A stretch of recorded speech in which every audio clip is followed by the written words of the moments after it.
Hello, everybody. Welcome to the 17th episode of the Potatocast. I am, of course, your host, Jason, and let's show my co-host, Joaquin Matthews. And for the second year in a row, we are once again joined by none other than Noah Wambolt. Hello. And today we are back with a vengeance. Last year, we had a Halloween movie bracket that was split into 2 episodes because it was our longest recording in history. Yep. 40% of which was synopses of movies, and very poor synopses of movies. Hey, don't sell yourself short.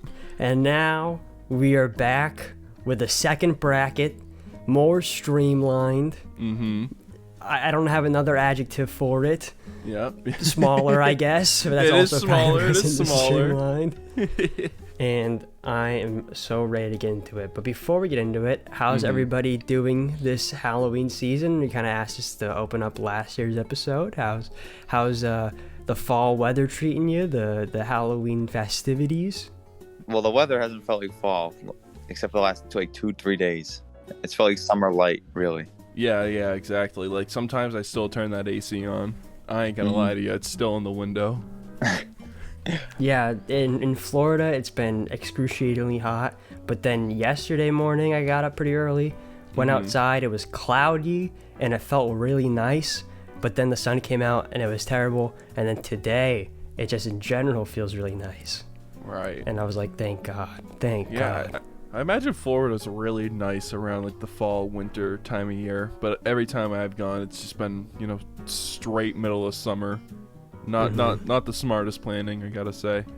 Other than that, Halloween season's been going pretty good. Not the biggest fan of Halloween, as people that pay attention to my Twitter will probably know.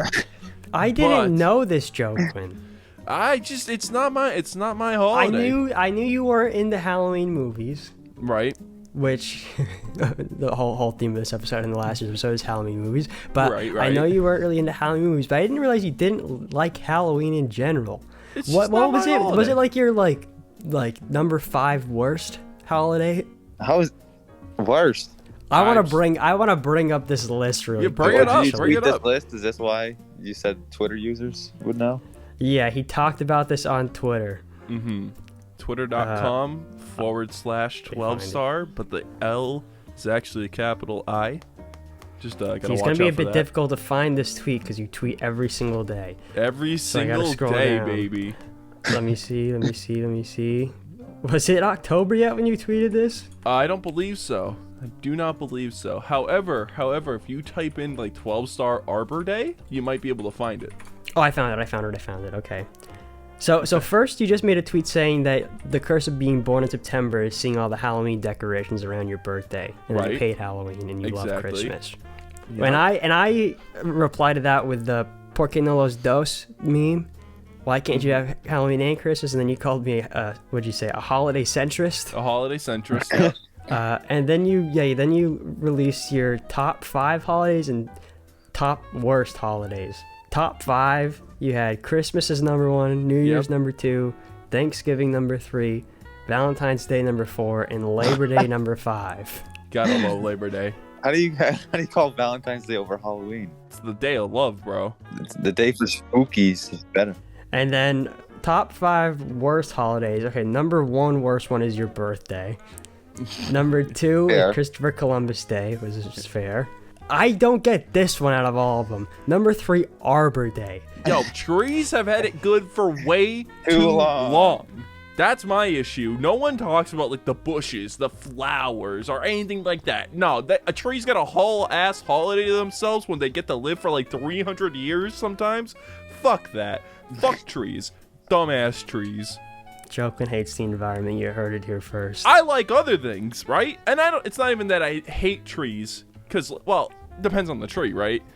However, trees just get it too good in general, is my issue. Even the rainforest? That's true. Well, some endangered trees. Some trees get a little worse than others. But like, come on. Like, you don't have Human Day, right? Well, I'd they say do in Star many of Wars, the other right? holidays are Yeah, human days. Life Day. It's kind of close to Human Day. Anyways, you get my point. Right. Then you had Halloween at number 4, and then Independence Day at number 5. Yep. Is number 5 Independence Day for America, or it's like Mexico? General for Independence America. Day. Any For independence. America. It's just We hate it. For America specifically. it's like that one holiday that gets shoved in your face, and I fucking hate fireworks. Like, they can be pretty sometimes, but unless you're watching them, you're just gonna fucking hear explosions in the sky for like a whole last week. Because people don't do it only on Independence Day. They do it for like 4th of July weekend or whatever. So it sucks. Hey, It even goes up to like August sometimes when they got the leftovers. exactly. I hate it. It's awful. Interesting. Give me your top 3 holidays. Not your top 3 worst. Let's just stick with the top 3 holidays for both of you. How's that? Christmas, Halloween, and then I don't know, like Thanksgiving, just for the food, I guess. Yeah, all right. It's not a bad list. Don't like that Halloween pick. But what about you, Noah? Hit me with I it. would say Christmas, Halloween. I would say 4th of July. Oh, okay. All right. Noah, your list is a little lacking, but I gotta respect it. But you two both had Halloween on your top holidays, so why don't we just get right into this Halloween movie bracket then? Well, I did have something I wanted to bring up beforehand. Actually. Oh, go right ahead. I think there's a hotly debated thing within the Halloween culture. Okay. That I want to know both of your guys' thoughts on. For sure. Candy corn. Awful. Garbage Ooh. candy. The worst. It sticks to your teeth. 1, 2, it tastes awful. 3, like, it's not even corn. Like. I will correct you on that. If you put all the pieces together, it makes a corn cob. Look it up. What? Bro, I'm not spending my time making corn cob shaped It looks like candy Legos corn. for your food. It's awful. No, that's horrible. Because then my hands are gonna get sticky. You think I want my hands sticky? You're out of your mind. You're going crazy right now, Noah. I don't like what you're saying to me. I would not recommend your typical candy corn. However, they do create some like mixed bag ones. You know how they have like The different pumpkins. types? There's the pumpkins. I say the pumpkins are a tier above the normal candy corn, which is a tier above the chocolate candy corn. I don't know who makes that. No, to I don't me, know, it's it's just like chewing straight sugar, and that's like disgusting. What are your? I don't want to get too into candy, but what are your thoughts on dots? I used to be a big Dots fan. I'll say that, but I'd rather have like Mike and Ike's. You know. Oh yeah, for sure. Mike and Ike's are just better Dots. Dots Okay, include the paper too. You got to eat the paper with it. Huh? There's always bits of paper stuck to the dot. No, there isn't. Always What- something. Do you unwrap single dots? I thought they come in Wait. boxes. I thought you were talking about the ones that are like stuck to the paper. What candy Oh, is like that? the hard sugar dots. Like it's like a strip of paper. That's what I thought you were talking about. Oh no, those are garbage too. Just in I'm general. talking about the box of like What are juicy those fruit called? dots. Oh no, I have no idea what those are called. I guess last thing with candy, what's everybody's favorite Halloween? Like if you're a kid and you just got back from trick or treating, what are you hoping to see in your bag? Like what's that one candy where you're like, I can eat this, like every single piece of this, like this type of candy tonight? I don't know if it's a kind of a cheap answer, but you know, I'm always fond of like the chocolate candies because you can't really go wrong. You know, your Kit Kats, your Hershey That's bars. generic. That's generic. Wither it down a little bit, Joaquin. Brand name. Crunch. I that's a love good one. Crunch. I always love Crunch. I think Kit Kat, Reese's always solid choices. Kit Kat's like a solid second place for me. Milky Way's up there, but I don't know if I put in my top 3. But I definitely say Crunch, like, cause you rarely get Crunch bars outside of Halloween. Like, Right. I ain't going out of my way to get a Crunch bar. Now, That's just me though. What about you, Jason? this might be a weird one. I don't know, but like, there's something about like the smaller, singularly wrapped Twizzlers that I really like. No. Like they do something for me that a big bag of Twizzlers does not do. it's gonna sound weird, but like the wrapper on like the individually on the individual Twizzlers, like you're talking about the ones where it's like two small little Twizzlers, right? Yeah. Yeah, no, the wrapper on that was always just so difficult to get off because like the Twizzlers would stick to the plastic that it was not a good experience for me. All right, opposite of that, what was the candy you would throw away immediately? Throw away your immediately? mom, you can have that. Candied apples, does that count? Where are you getting candied apples Yeah, from? you must be going to bougie neighborhoods getting candied apples. There was always this one house on my route, right? And I think they were kind of rich, but they like hand out they'd hand out candied apples with like plastic sticks, and like they had a brand name. I don't know what the brand was called, but like yeah, disgusting. That stuff is going straight in the garbage. Were they the red ones or the caramel ones? The caramel. Yeah, I'd probably throw those in the garbage too. Yeah, no, not for me. Not for me. For me, this might pain you, Noah, but I always just would get rid of my Whoppers. Hey, I can't stand Whoa. Even strawberry Whoppers? I know they were kind of rarer. Strawberry Whoppers? You've never had strawberry Whoppers? No. I've never heard of those. You need okay. As soon as you like see a box of strawberry Whoppers, you need to give it a shot.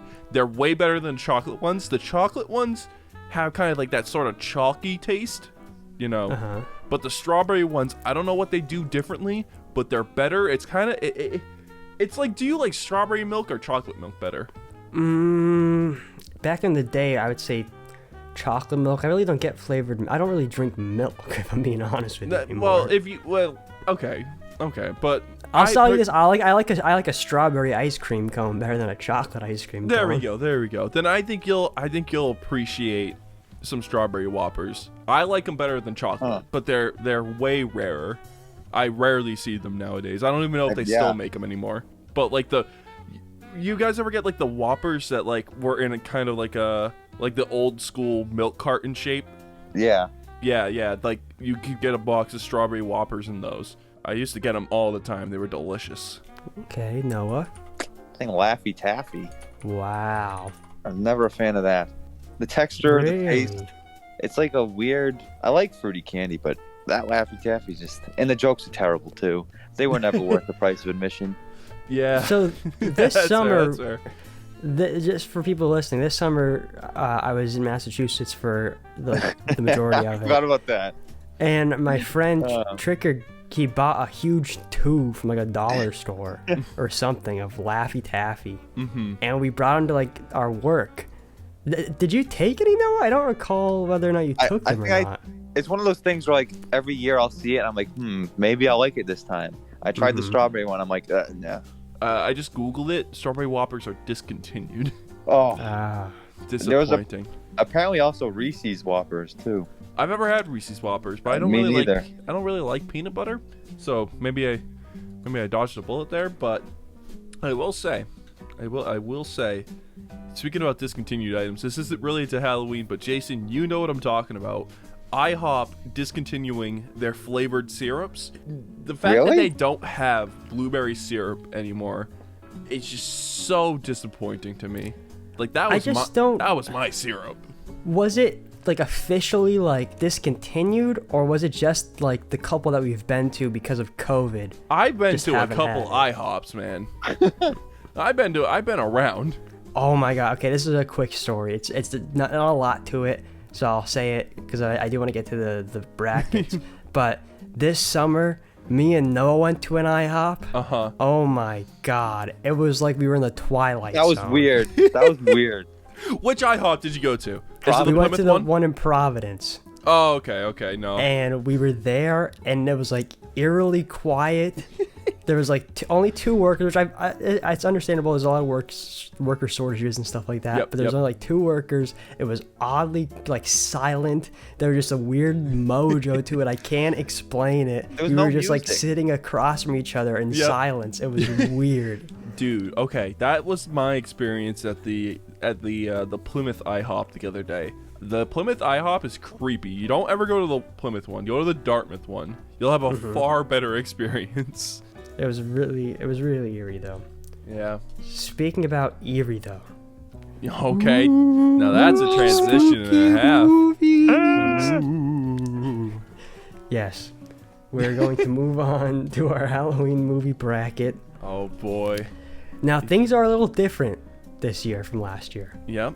We kind of mentioned at the beginning, we only have 8 movies that are part of it compared to the 16 of last year.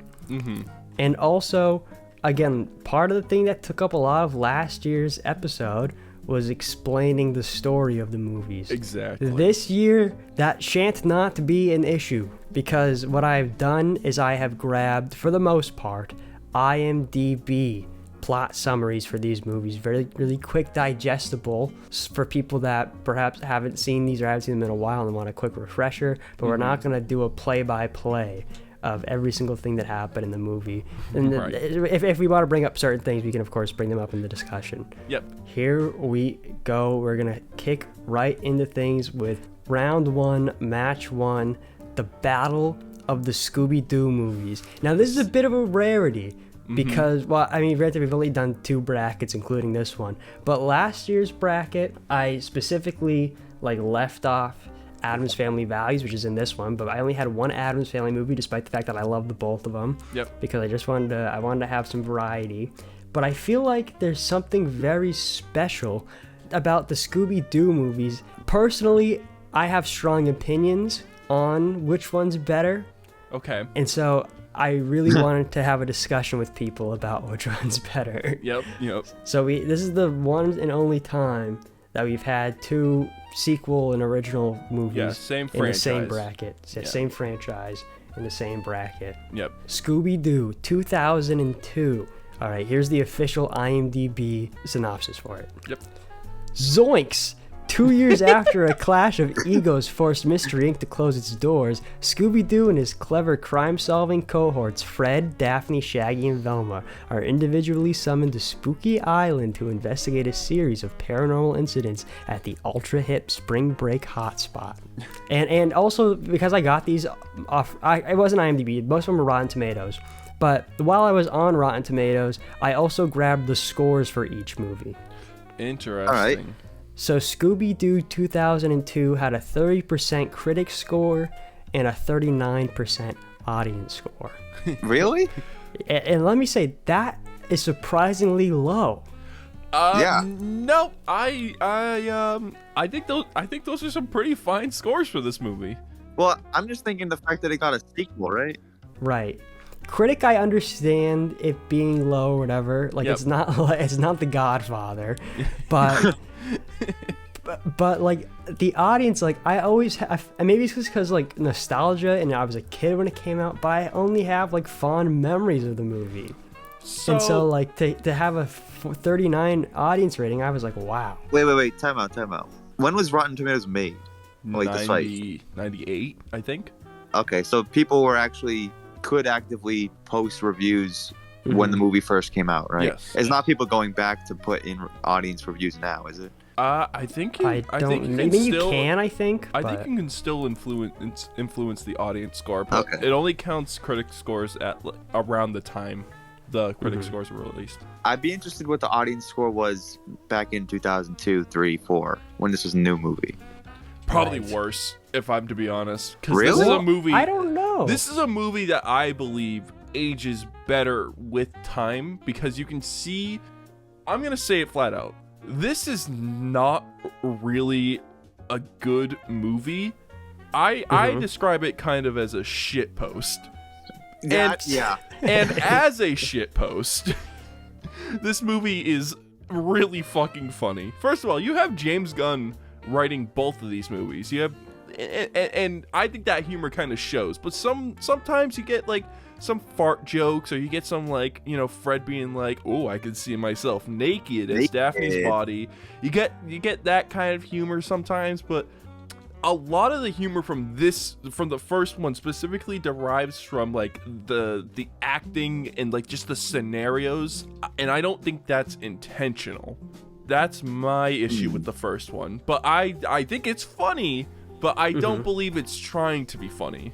So Okay. also, there was to go real quick into the history of this movie, I don't know much about the history of Scooby-Doo 2, but there are a lot of cut scenes in this movie, and one of them is related to Velma. I think I know, like when she's getting drunk and stuff. Yeah, she was gonna be like revealed as a lesbian, but at the last second, they kind of shoehorned in that love interest, and you can really tell, because he just like shows up for like a total of 2 minutes on screen. I remember it being a lot stronger as a kid than when I rewatched it. For sure. And you know what else feels shoehorned in? Scrappy-Doo. I don't know. I don't know if he feels shoehorned. I think he does kind of show up at the end. You could say he's a bad villain, but I don't know if you could say shoehorned, because I think maybe the signs weren't there, but I think that's just because like the writing was bad at the time. Like, they didn't know how to construct the story.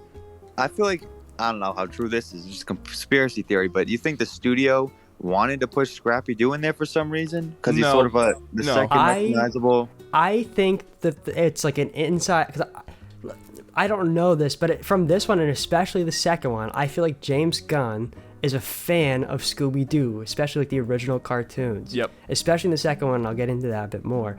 But I think this is almost like a nod to how hated Scrappy-Doo was in the original cartoons. That's exactly what I think that's why they made him the villain of this one, is because a lot of people think that Scrappy-Doo was the demise of the Scooby-Doo cartoons. That's fine, but like, why are you gonna have him in one scene randomly in the middle? That's a flashback scene, and then just have him at the end. It's just not a good structure, I don't think, for a movie. You want to talk about not having a good structure? Wouldn't it have made sense for Scrappy to like collect all those souls to absorb first? Because he didn't need Scooby to absorb the power and like gain all that strength. He did not need Scooby-Doo for that. So why didn't he just like, I don't know, absorb all the souls first and then like defeat Mystery Inc., grab Scooby and sacrifice him at that point? Like, plot convenience. Yeah, exactly.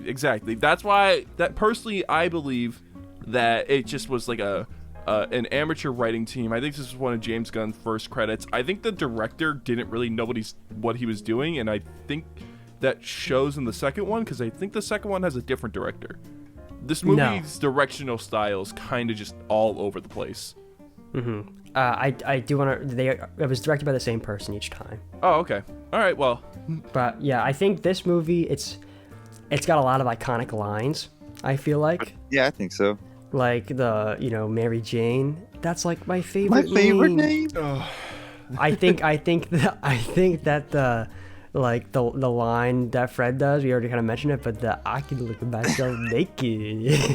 Yeah, they're iconic, but for the wrong reason. Yeah, it's such an easy joke to make Shaggy a stoner, But to complement the movie a little bit, aside from maybe Daphne's actor, I think they nailed the casting.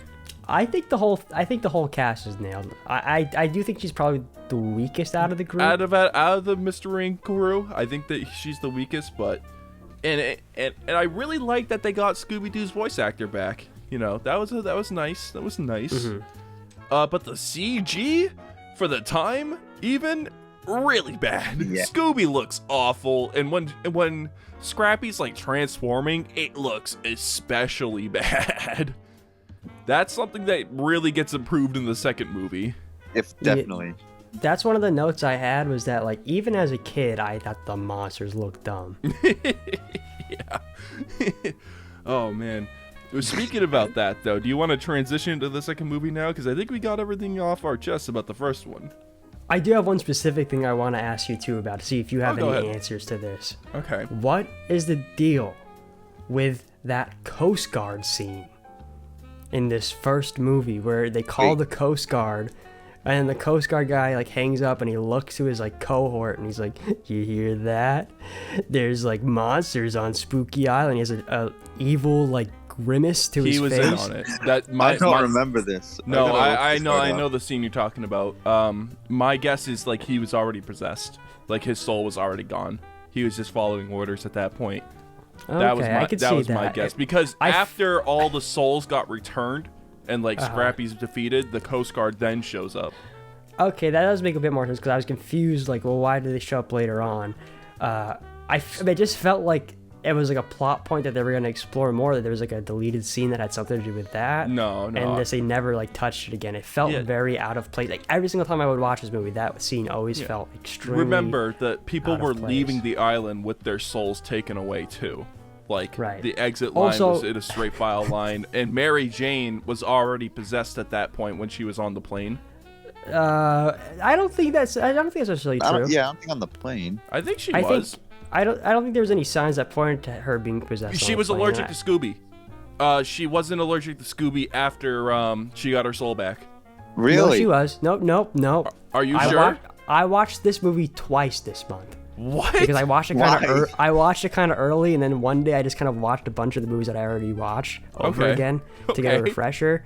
At the end, when everything is like saved, she like hugs Shaggy or whatever, and Scooby looks kind of like left out, and then she looks at Scooby and like she sneezes, and then she like kisses him on the snoot or whatever, or she kisses him on the snoot and then sneezes. I forget what order it was, but she does sneeze. Okay, all right. Maybe I'm misremembering, but I thought she didn't sneeze, or maybe I'll take your word for it. I'll take your word for it. How's that? I also want to bring up, I love the fact that for some reason, like I don't know how this becomes like an idea for the writers, but how Scrappy's idea of how Americans talk is exaggerated 90s hip-hop lingo. Yeah. Like I don't understand how that like becomes a thing, but part of me really loves it. If I'm to give my own little theory, it's because Scrappy was very of the times. Like the point of Scrappy Doo was to introduce all these like new baby characters. So I think he's just like behind the times now that he's trying to like reintroduce himself. That could just be like a dumb little theory. Okay, well we can move on to the second one. And now this is the thing that I got from Rotten Tomatoes. Okay. For Scooby-Doo 2 Monsters Unleashed, the synopsis I got was, in this live-action sequel, the lovable dog Scooby-Doo once again joins his pals Shaggy, Velma, Fred, and Daphne as they stumble into another seemingly supernatural mystery. In addition to facing off against various monsters that are tormenting the town, the gang must deal with television journalist Heather Jasper Howe, who is out to discredit their investigations. Now, I don't know about you guys. I think this is a terrible synopsis of the movie. And so, I whipped out my DVD copy of Scooby-Doo 2 Monsters Unleashed and grabbed the DVD summary. Let's go. And the DVD summary says, Jason pulling out his research. A masked villain wreaks havoc on the city of Coolsville with a monster machine that creates real-life versions of Mystery Inc.'s former foes. Fred, Daphne, Shaggy, Velma, and Scooby-Doo launch an investigation into the monster outbreak that leaves Shaggy and Scooby questioning their roles in Mystery Inc. Either to prove their detective skills, the ever-ravenous duo comes up with a secret plan to solve the mystery all by themselves. Can the gang unravel their most challenging case? And I think this is a much better synopsis. That's a much better synopsis. For sure. Also, it had a 20% critic rating and a 40% audience rating. That's a crime. So, worst critic, 1% better audience rating. That's a crime. I think that this movie takes like what they attempted with Scooby-Doo 1 and they build off it and make a better movie.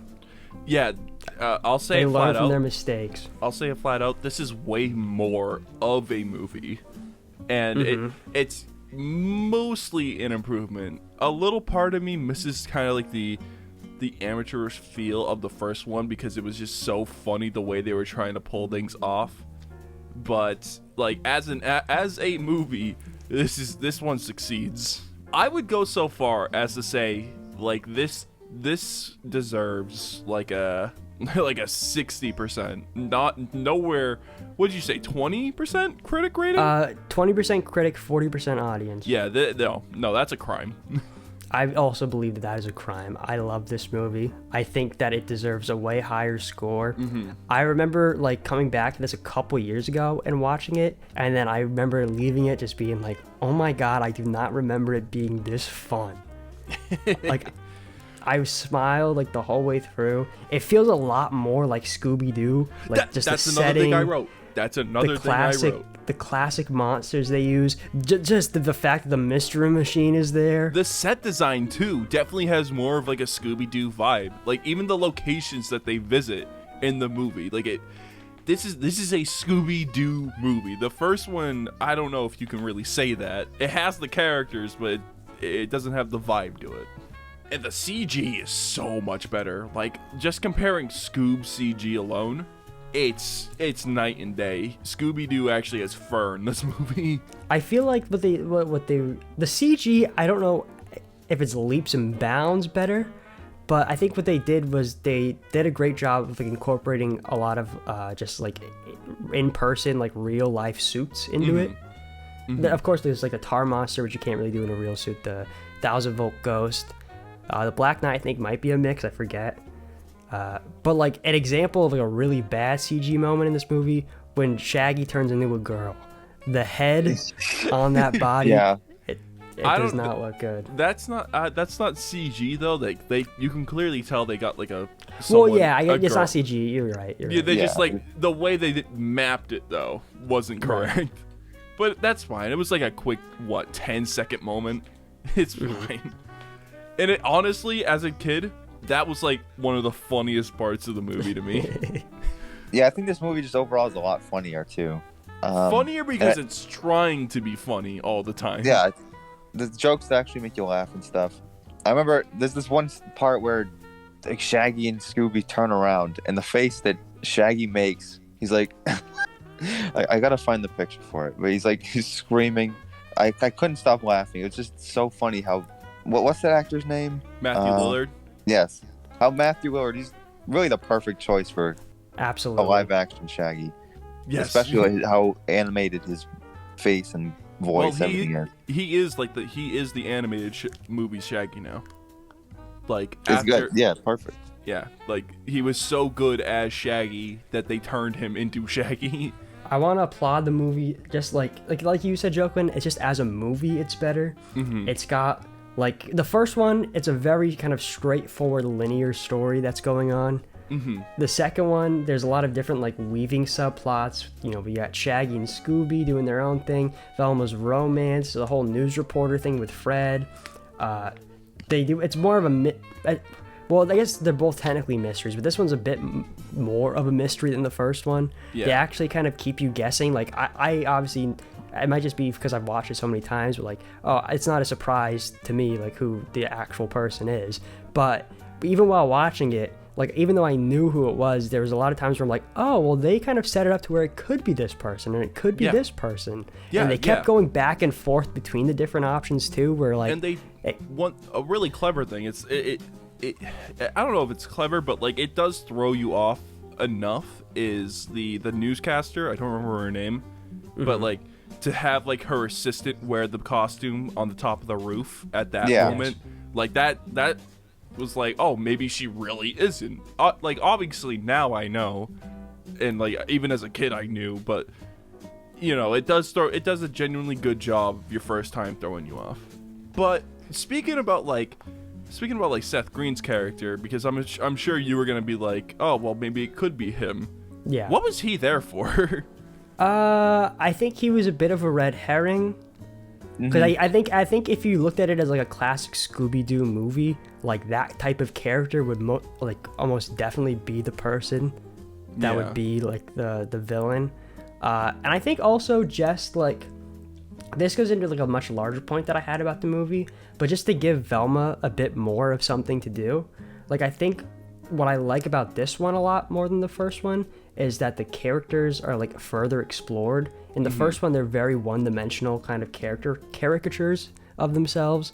The only one that really has any like, I guess, development is kind of Daphne in the first one, because she goes from being the damsel in distress to being like an ass kicker and stuff. Yep.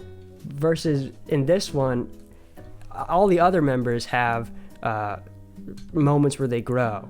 And I wrote down, like, Scooby and Shaggy, they learn that they really are heroes, or not just wimps, or not wimps, but they're not just, like, screw-ups. Mm-hmm. Velma learns to trust her heart over her facts and numbers, and Fred learns that it's okay to be scared. You don't have to be the macho man the whole time. Right. And Daphne's honestly there kind of to help them with their development rather than developing herself. Because again, she kind of did that in the first movie. Well, Daphne in this one definitely has like a more of a role too. She becomes smarter over time in this movie, and she almost discovers like who it was. Like if he wasn't there in the costume, then she would have been like, okay, it's you, obviously. One quick thing I want to say, you were talking about Velma developing. Linda Cardellini in that orange suit. Huh? Cardellini? Is it Lily? I believe it's Cardinelli. No, it's Cardellini. I googled it to make sure. Cardellini. Cardellini. Okay, you're right. Linda Cardellini in that orange suit, even as a kid. Woo! Woo! I don't know about you guys, but I was always more of a Velma person than a Daphne person. Jinkies. So Who's your mommy? Yeah. Woo! But yeah, outside of my depravity, really just a solid movie. I think we're ready to vote. I think I'll go first. I'll say flat out Scooby-Doo 2 definitely deserves the cake here. I will also say Scooby-Doo 2. 100%. By default, it wins. Noah, what about you? Jason's always been Scooby-Doo 2 for years. I remember him saying this like years ago. And like back then I hadn't seen the movie for a long time. Yep. And I thought I liked Scooby-Doo 1 better. But no, it's definitely Scooby-Doo 2 here. When I watched Scooby-Doo 1 first, I thought I was going to like Scooby-Doo 1 better. But then I watched Scooby-Doo 2 and I was pleasantly surprised. It's just so fun. I also want to bring up the faux ghost scene is some of the most fun cinema I think in history. I had a smile on my face the entire time while Shaggy and Scooby are dressed up as villains and infiltrating this disco villain club. It's so fun. The dance scene is amazing. Just Scooby's lines in it are amazing. Oh, it's so fun. And then like other just smaller things. Like, I know we already voted, but I just wanted to bring it up again. Like the whole mansion sequence is fantastic. Fred's joust at the end I forgot all about, and I think that's just like a badass moment. The cliff surfing that they do. There's so many like just fantastic moments in this. Yep. Before we move on, I noticed something. I'm going to upload this little video I took. Hopefully you can hear the audio. I watched it with subtitles on, and I noticed the discrepancy. Another creepy crib. How come we can't ever investigate like a KFC or something? Please. So he says, wow. I can't hear it because I'm on the phone, but he says KFC, right? Yes. He says, what's it, a KFC or something? In the closed captioning. My guess is sometimes, I know one big movie did this. Demolition Man had to change like their restaurant of the future from Taco Bell to Pizza Hut in other countries. So I think the subtitles might be from like a different country's release. Maybe. So I think I watched it on either like Xfinity or HBO Max, one of the two. They might have just like snabbed the subtitles from like a different release, or maybe the script said Burger King, but he improv'd it to be KFC. Something around those lines. All right, you guys ready to hop back into it? Yeah. Okay. Okay. So Scooby-Doo 2 makes it to the second round. Yep. Now we have round 1, match 2. The Battle of the Claymations. We have Coraline versus Paranorman.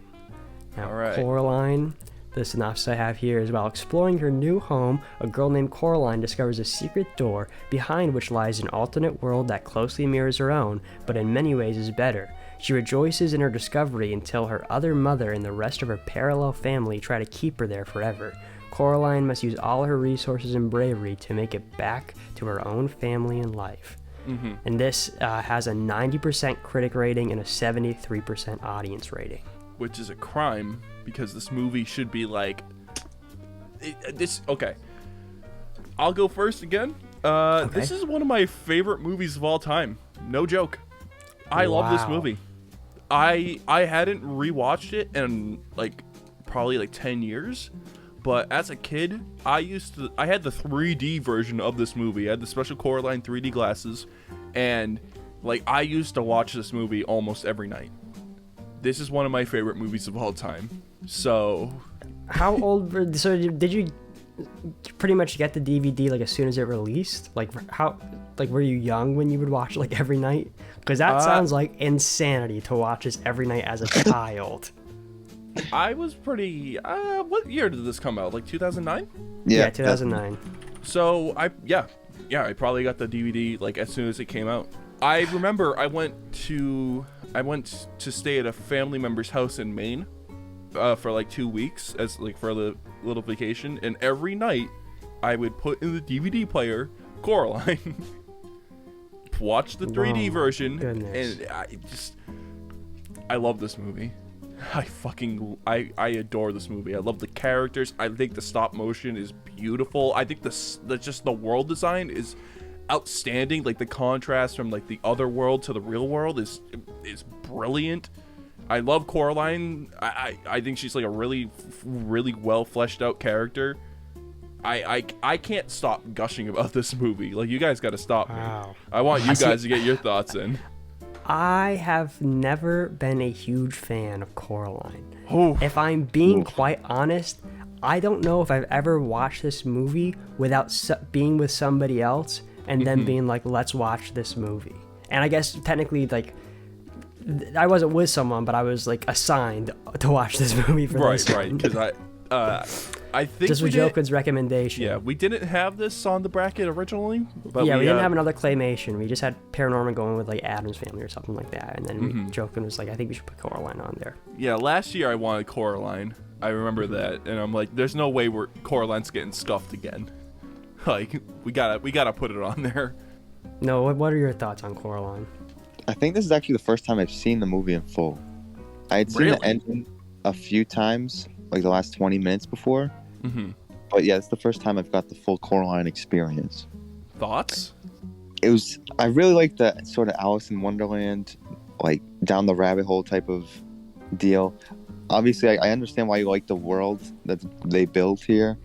Everything aesthetically and just the creative ideas they go through. It feels like you could explore a bunch of different stories in this world, right? And that the Coraline one we see is just a little snippet. So it really left me wanting more, I think, to just see what else the world has to offer. Okay. See, there's not been any other movies or any type of media in this franchise, right? It's just this one movie. No, just this one. It's just this one movie.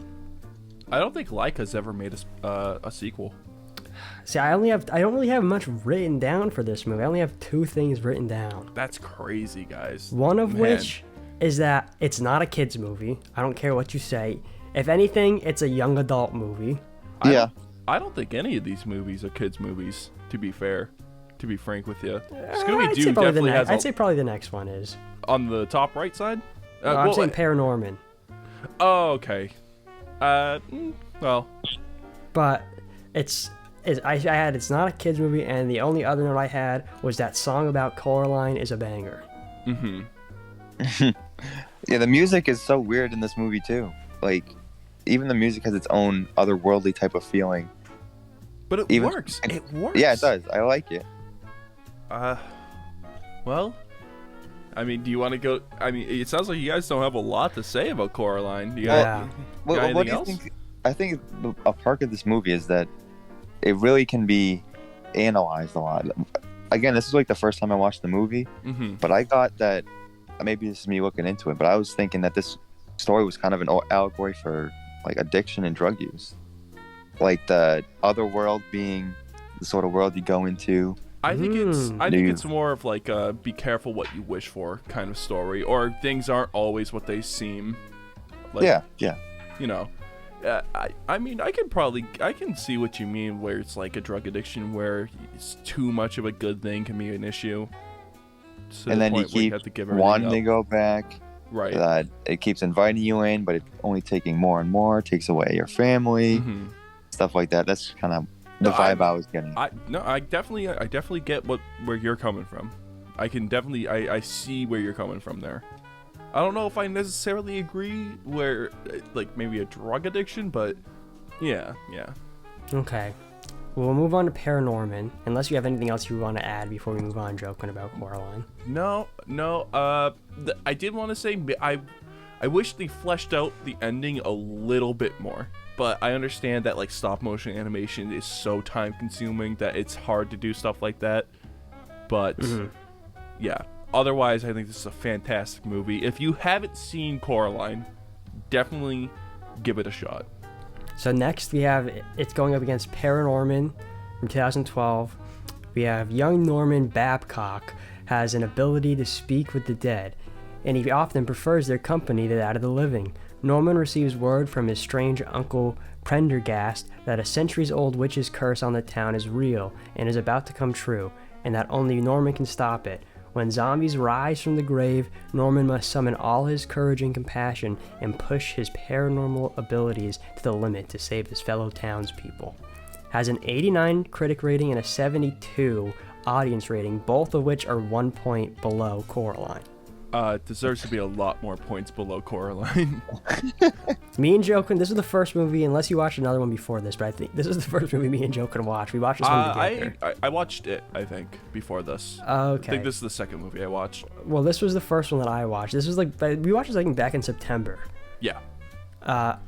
I mentioned that I watched a couple movies back. I did not watch this one back. I feel like out of all of them, I didn't need to watch this one back. It's like, I think it's just got nothing really going on a whole lot. Like it's like fun, but it's also just like kind of just like meh. It's like not offensive. It's cute, but it goes by like really quick. Yeah. It's like take enough risks. It's unremarkable is what I would say. Not that it's bad. It's just like. So like I got a couple of issues with this movie. I'll start off with the good. I think the animation's good, but the lip syncing, like even when we were watching it, Jason, yeah, like we noticed that the lip syncing was kind of funky with this movie. The character design is fine. It's not as good as Coraline. And the voice acting is surprisingly decent. You know, you got some pretty big names in there. However, this movie just kind of forgets that Norman, like, where were the ghosts in the middle of this movie?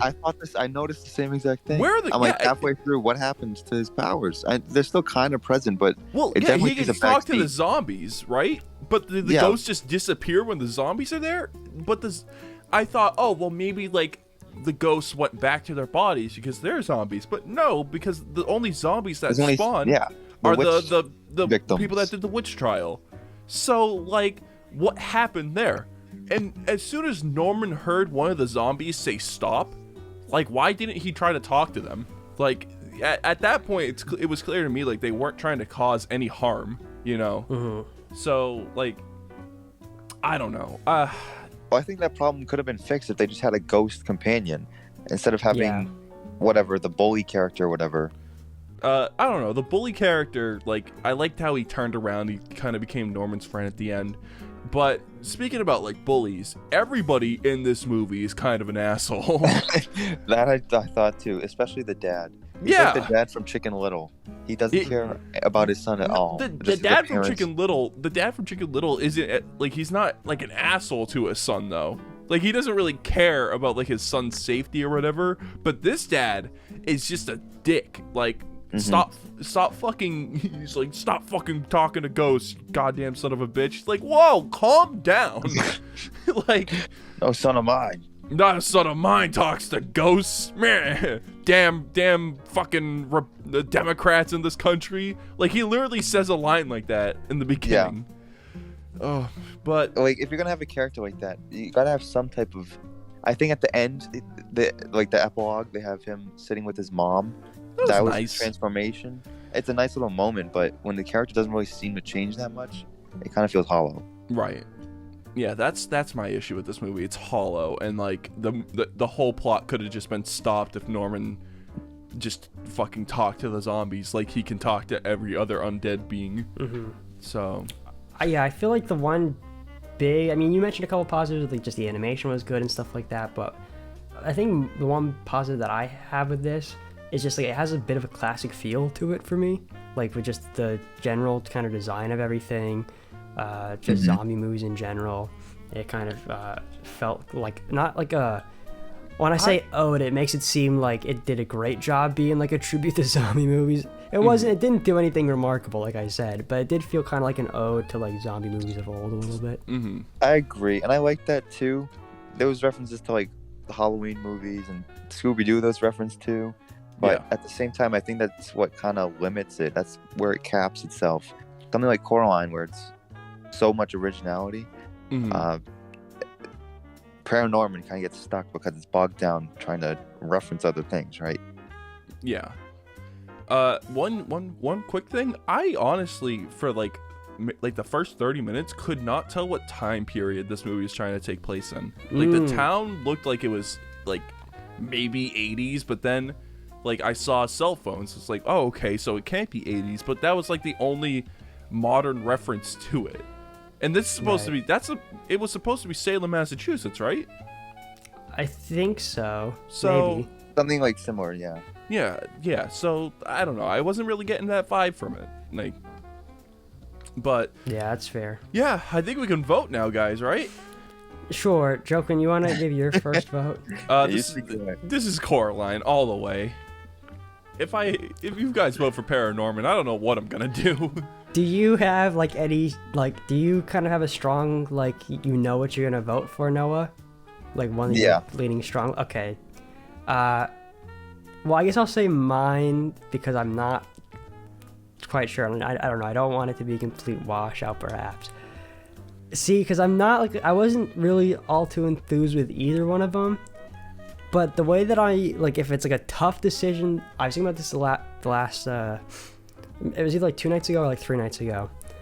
And last year we said that as for what choices people make, it's their own kind of criteria as to what they want to vote for and move on. Same thing this year, but for me, how I'm kind of judging it is if I'm like with a group of friends or something, or like a friend or whatever, and they ask me, hey, I have these 2 movies that I want to watch tonight. Which one do you want to watch? I don't really care. And it's like a perfect, it's got some Halloween decorations up. You got like a snuggly blanket, some PJs or whatever. Okay. And they're like, which one do you want to sit down on this Halloween evening and watch? It's so tough. After all that build-up, I'd go with Paranorman by a smidgen. Just because there's like Coraline is a little bit too unsettling for me. Oh my god! I know they have like actual horror movies on this list later on. But jeez. I'm kind of off, but I'm only giving it by a slim margin because I have a feeling I know what Noah's gonna vote for. Maybe I'm wrong. Maybe Joaquin's gonna be like absolutely depressed. You're bro. Noah, save me, bro, please. Okay, you know what? I was gonna vote for Coraline, but then I remembered last year Joaquin dissed Night of the Living Dead. Oh wow! No! I'm sorry. I'm sorry. No, okay. I still gotta go with Coraline though. Yes. It's a better movie. Oh, my poor heart couldn't take it. No, not the round 1 elimination of Coraline. I couldn't handle that. I could not handle that. So Coraline. I have to leave the call right now. Coraline moves on to round 2. Round 1, match 3, we have Addams Family Values, the sequel to our runner-up last year. Yep. Versus The Horror of Dracula. This is kind of the second chance matchup we have because we had a Dracula movie on last year, and we also had an Addams Family movie on last year. Yep. So we kind of have not a repeat, but we have some similar movies from last year. So Addams Family Values. This is a bit of a mashup of a bunch of different synopsis because no single one was very good for some reason. But I have Gomez Addams and his wife Morticia are celebrating the arrival of a baby boy, but siblings Wednesday and Pugsley are none too happy about the new addition and try their best to eliminate the infant. Gomez and Morticia hire a nanny, Debbie, for the kids, and she charms Fester but has evil intentions for him and his fortune. The Addams must stop her, but how? We have a 77% critic rating, 63% audience rating. Is that higher than the first one by chance? I don't know. I'd have to let me Google it really quick. I think I said this last year. While you're looking that up, I think I said this last year that I have actually I had never seen the first Addams Family movie, It is higher, by the way. Well, audience score is lower by 3 points, but the critic score is higher. It's a 65-66, the first one. Okay. Yeah, I had never seen the first Addams Family movie until last year, and I honestly thought Addams Family Values was the first Addams Family movie. And I still think that Family Values is the better movie from the out of the two of them.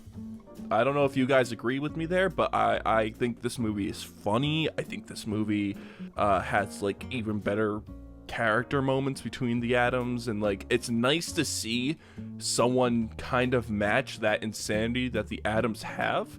And I think the addition of Pugsley was brilliant here. You mean Pubert? Oh, sorry, Pubert. Pubert. I think the addition of Pubert here was like brilliant, and I love the idea that like a baby being distressed becomes like a normal human child for the Addams family. I wish that was fleshed out more. And one more thing I wish was fleshed out was Gomez's sickness after seeing his baby become normal, and like everybody and the Addams family trying to like get used to having a normal child. Like that, those are things that I liked. Also, Fester is way better here. Now that like he's complete Fester, there's no like him pretending to be him. Right. I will say you get a lot more better moments with him. It's something I didn't realize about this movie, but I realized it more on this watch. Fester in this movie, he is so fucking dumb. Yeah. He is so stupid. I love it, but he's so stupid. I think that's just Fester. Especially the interaction with Debbie. I guess you can just say it's like a social unawareness, but like when she's like, we have to wait to make the ultimate sacrifice, and he goes, a goat? A goat? That's something like that's like an Addams family thing though, because like they're not normal people. Absolutely, yeah. I've always kind of had them on a very equal pedestal. Both these movies. I've expressed last year how much I love the first one, and I love this one just as much. I think you might be right. I think it might be just like a smidge better. They're both good. They're both solid terrific movies. And I think this one's better. I think the thing about it is just, it's with both of them, it's the characters. Yep. It's just like perfect writing, perfect casting. They're not complex characters. Like you watch 10 minutes of the movie and you know exactly who each of them are. But like the writing is so clever. It's just so good. And I think what this movie does better than the first one is not fleshing out, but just giving us like more dedicated screen time to the kids. Like I absolutely adore the camp scenes of this movie. Me too. Yeah, it's the best part for me. Wednesday getting a love interest too, like that was, I really enjoyed that. I thought that's something that's on paper sounds like it shouldn't work, right? But it works pretty well. So, yeah, I mean, anything else to say about this one, guys? I like the theme of I guess it's just trying to be yourself, right? That was explored in like camp scenes. And I feel like that's just kind of the essence of Halloween, just being your own thing, and not worrying about, not trying to conform, the anti-conformist themes. I absolutely loved that everybody at the campsite were just white, blonde-haired dudes, and except dudes for all and girls. All the kids that were thrown to the side. Yeah, except for the kids that fucking hated being there. Like that was that was some good like subtext that you could like catch on. It's good. It's good stuff. The subtitle of the camp is like the camp for the privileged. Yep. It is so good. I just love the macabre, the mix of the macabre darkness and just like the nonstop humor. It's so good. Like the physical comedy is great, the banter is great, and it's nonstop. Like you think that you need time to breathe, you don't need time to breathe with these jokes. Like they just keep hitting, and I don't think there's a single scene in this movie where I don't have a smile on my face at least. Yep. I gotta agree with you. It's truly brilliant. And I also really enjoyed seeing the secondary family members again. It's a small little note, but I really enjoyed seeing more of the family members at like the bachelor party for Fester. We got to see cousin Nick and his child and the wife from the first one. Yep. These movies will always be my like definitive Addams Family experience. None of that fucking like animated CG garbage. How'd they even make a sequel for that? They did. It's out now. I know. I don't know how. Now. So I've been deep diving on Addams Family stuff since rewatching it. Did you guys know? So the third movie was initially greenlit. And a script was written, however, Raul Julia, who plays Gomez, passed away before they could start production. Yep. Really? So they kind of canned it once he passed away. And there's a straight-to-video movie. It's not like directly connected or anything. No, it's not. But they made a straight-to-home movie, not the same, not Paramount, like another. Haim Saban, the creator of Power Saban Rangers. Entertainment, released by Warner Brothers. They released a straight-to-DVD Addams Family movie that had Tim Curry as Gomez. Yep. Ooh. And I'd be interested to see that. It's not good. It's not. It's also very difficult. Well, to even find. the performance. Tim Curry does a good job. Everybody else kind of is flat, but the story's not really good. If you want to get some like more Addams Family content aside from like the original show, I would recommend. I think it's called The New Addams Family. There's The New Addams Family. I've seen stuff from it, but I'm just not a fan of it. I don't know why. I think it's better than the direct-to-DVD video, though. Like, yeah. I yearn for new Addams Family content, but for some reason, everything since these movies I feel like just has not been good. I think these movies hit like the perfect. These are this. I don't even care about the original. This is the Addams Family to me. Yeah, same. I mean, I like the originals, but yes, this is my favorite version of the Addams Family. Exactly. I'm really curious. Like again, like I said, everything that's come out has been pretty bad. Like the musical is pretty terrible. I only know because my high school put a production of it on, and I like worked on it. I haven't seen them, but just from the trailers and reviews, the animated movies look absolutely terrible. There's a new Netflix show that's coming out. It's called Wednesday, and it's directed by Tim Burton. Yep. It's a live action one, but it sounds very CW-y. I'm interested to check it out, but I don't have super high hopes. But God, I just want something that captures the spirit of these movies. Anyways, with that being said, we'll move on to what it's going up against, and that's The Horror of Dracula from 1958. The Christopher Lee Dracula movie, the first one. It's a trilogy, but this is the first one. And so I have, on a search for his missing friend Jonathan Harker, vampire hunter Dr. Van Helsing is led to Count Dracula's castle. Upon arriving, Van Helsing finds an undead Harker in Dracula's crypt and discovers that the Count's next target is Harker's ailing fiancée, Lucy Holmwood. With the help of her brother Arthur, Van Helsing struggles to protect Lucy and put an end to Count Dracula's parasitic reign of terror. It has a 90% critic rating and an 80% audience score. I think this one is leaps and bounds better than the Bela Lugosi version. I agree. Bela Lugosi is very iconic, but in terms of a movie, I think this one is leaps and bounds better. 100% agree. I've been going first with my thoughts about all these movies, so why don't you guys go first? Noah, do you want to kick things off with this one? Sure. Maybe Dracula's not my thing, but I don't know if either this one or the Lugosi one are my favorite. I still think Nosferatu is my favorite Dracula movie. Even the Bela Lugosi one has, I think, some scarier moments than this one. So I think that might have some higher highs, even if it has lower lows too. If this one had the Renfield from the Bela Lugosi one, I think it'd be like even better. It'd be almost not perfect, but it would be like way better than it already is, because that's my favorite part from the Bela Lugosi movie is Renfield. That's terrifying, that guy. I think personally, like this is leaps and bounds over like the first Dracula movie. Like I know it, like obviously it's like a different company that made it. It's not Universal. But the first Dracula movie, Bela Lugosi's, it bored the shit out of me, I'll be honest. I could not get into it at all. This one, I was surprisingly super good. Like I was expecting another like snooze fest, but I think I don't know how to phrase this.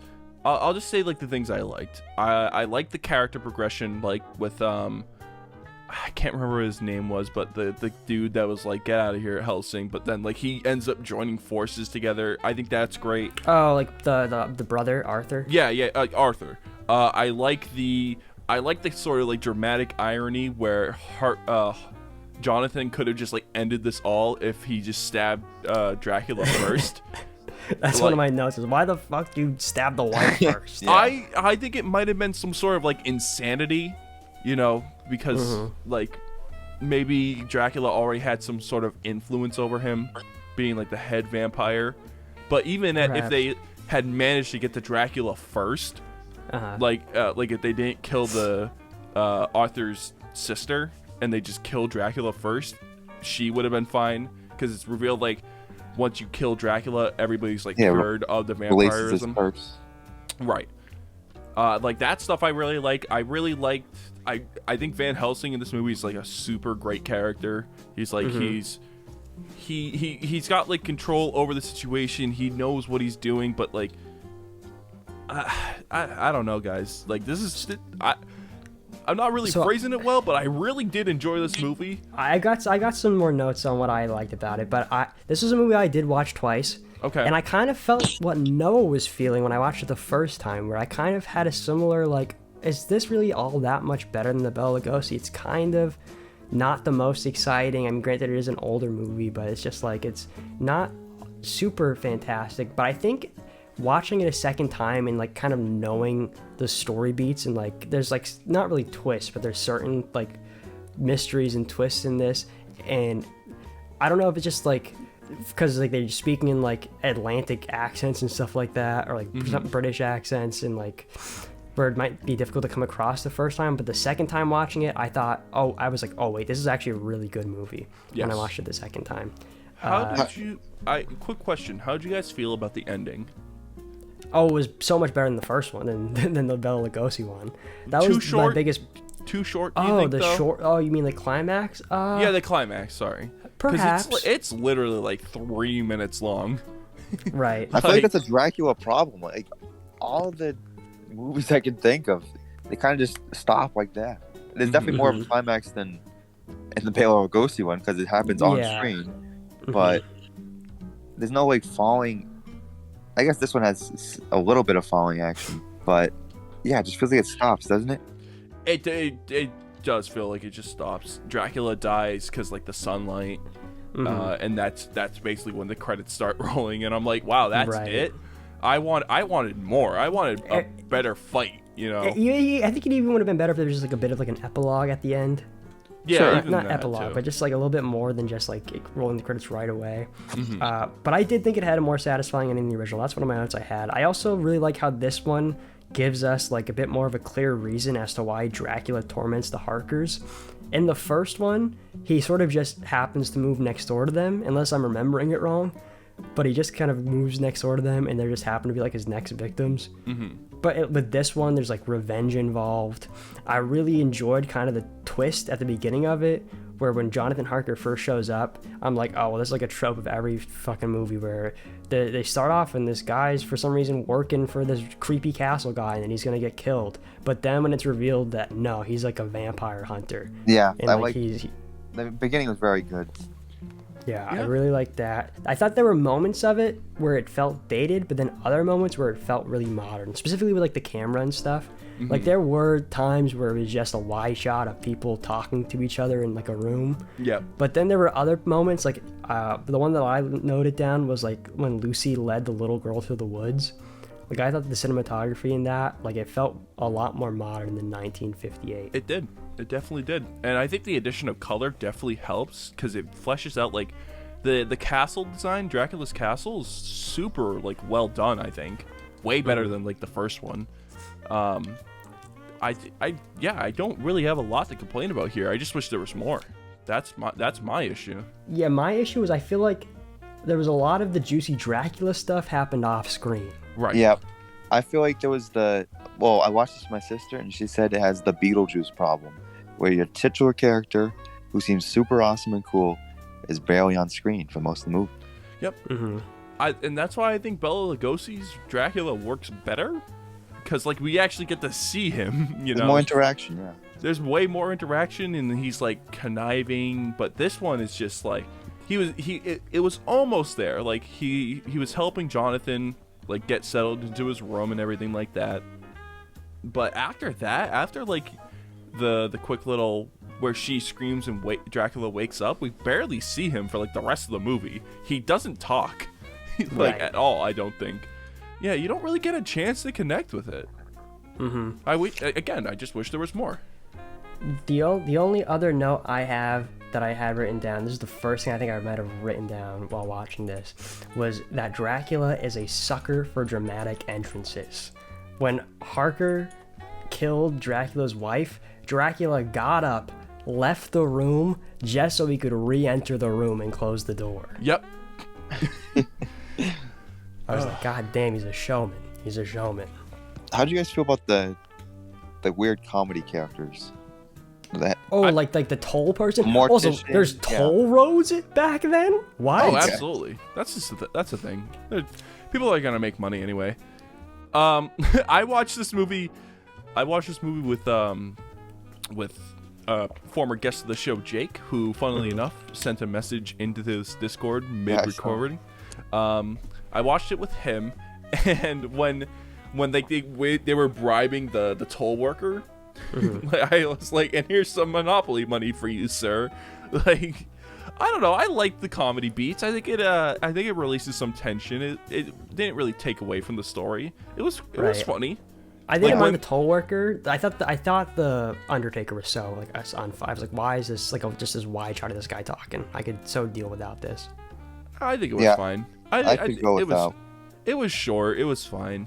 It was maybe that one wasn't so funny, but the toll worker, having his the stick. I don't know what you would call that. No, I know what you mean. That felt like a very modern joke. It didn't seem like yeah. I loved it. I fucking loved that. But yeah, I think we're ready to vote, guys. Yeah, I'll go first. Even though I really enjoyed Horror of Dracula, I love the Addams Family too much. I'm going with the Addams Family value. Noah, you want to go next? Yeah, I have to agree. I think if Horror of Dracula was against a weaker opponent, it would be moving on. But Addams Family values just hits kind of every beat it aims at. Yeah, Addams Family. I'm right there with you guys. Horror of Dracula is it's my favorite classic monster movie. But Addams Family value is just so good. And then for our last match of the first round, we have the horror round. We have It 2017 versus Noah's pick for the bracket, Hereditary 2018. Okay. So for It 2017, 7 young outcasts in Derry, Maine face their worst nightmare, an ancient shape-shifting evil that emerges from the sewer every 27 years to prey on the town's children. Banding together over the course of one horrifying summer, the friends must overcome their own personal fears to battle the murderous, bloodthirsty clown known as Pennywise. It has an 86% critic rating, 84% audience rating. Can I know I said I've basically always gone first, but there's one thing I need to get out immediately. It's a pet peeve, but it pissed me off more than it should have. There was no combo system in the first Street Fighter. That didn't get introduced until Street Fighter 2. I noticed that too. The first Street Fighter didn't even have special moves, just punch and kick. And the only character you can play as in the arcade version was Ryu. You weren't going pro in Street Fighter 2. In Street Fighter, there were no fucking tournaments for it. You are full of shit, dog. Like, I'm sorry. Okay. Other than that, CG was kind of bad. I think the character acting was really solid. The plot was kind of dumb in some places. And yeah. Did I say the character acting, the children actors were really good? Not so much the adult actors. But Pennywise was super solid too. I'll say that. I agree. Here's my hot take. I heard Joaquin wanted some hot takes. I think Pennywise kind of sucks. Okay. Wow. Okay. He's just if you want a horror movie, right? Mm-hmm. At least the horror movies I want my villain to be on the prowl and doing stuff. Mm-hmm. How many people does he kill? two children in this movie, I think. He A kills... lot of them are off screen too. There's like Off screen. If I don't see it, doesn't count. That's my Okay. motto. That's fair. He's going after children, little children, To feed throughout off this their whole fear. movie. Yeah, he wants to feed off their fear. He doesn't kill any of our main cast. They're kids. If your monster Right. can't kill kids, what is he? Yeah, but they found the weakness out, so I'm not so... He had like an hour and a half, 2 hours to kill people. That's fair. So, one thing I will say is I found myself laughing at this movie more than I was getting scared by it. In fact, I don't think I got scared by this movie at all. No, me neither. Not even like the quick little jump scares. You have like the Stephen King, obviously, you know, it's it. You have like the Stephen King editions where it takes place in Maine and there's always a bully kid that's fucking insane. Yeah, the And adult you have, men like, are pedophiles and drunks. Yep. So it's definitely got those Stephen King influences, but I don't know. I thought it was. I actually think it's kind of bad, guys. interesting. I liked it. This is similar to Horror of Dracula. This is one that I rewatched twice, and on my first watching of it, I was like, this is kind of a letdown. And then on my second watching of it, I was like, okay, no, this is actually pretty fun. Okay. I was expecting it to be a bit more like Goonies-ish than it was. Mm-hmm. But still, I thought it was fun. I thought the kid actors, like you said, were really great. Yeah, they did a great job, honestly. Like, the script kind of sucked, but, like, they delivered it pretty well.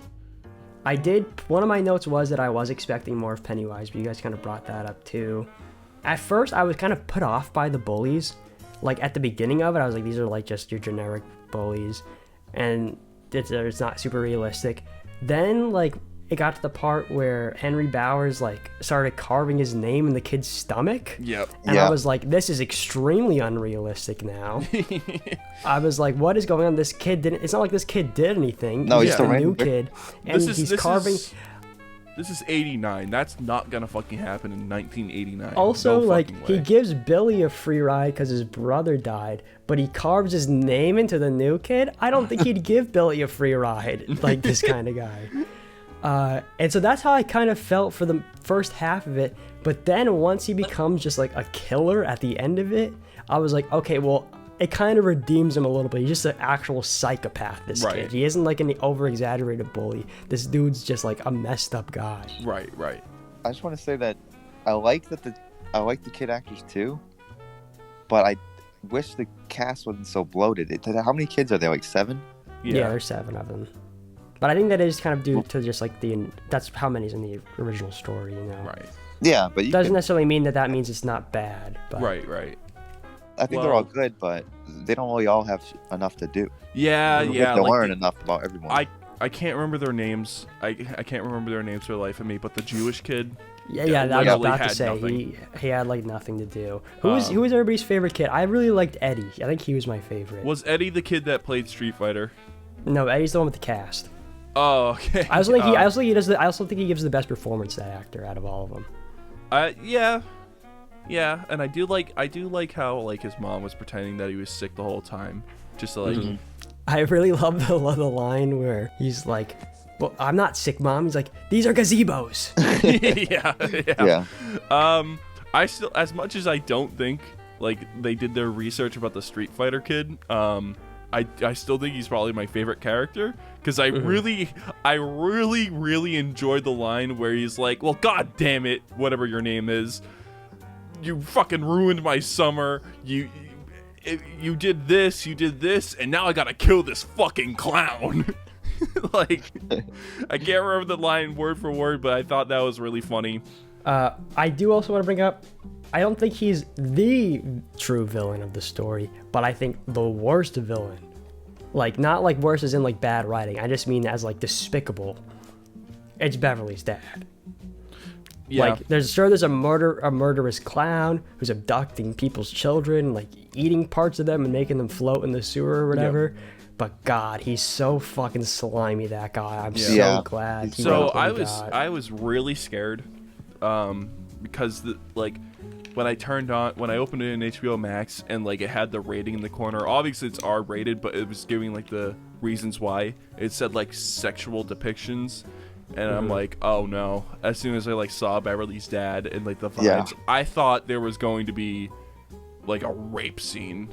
And I'm very happy there wasn't, because that would have been unnecessary. I'm very happy the movie decided, no, we're not doing this.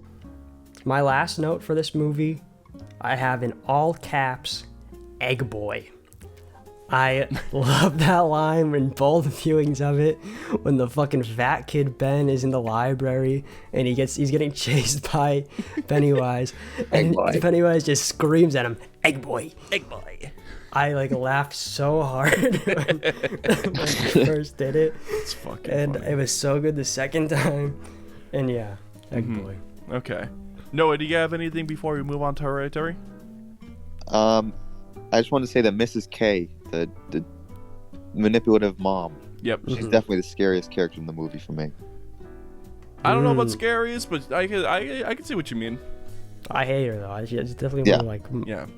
all of the like in this whole town, all of the adults are terrible people. Yeah. Yeah. Like even if like the first like the main character's like dad is kind of a dick. We don't really see his mom. Understandably a dick though, cause like get but- over it.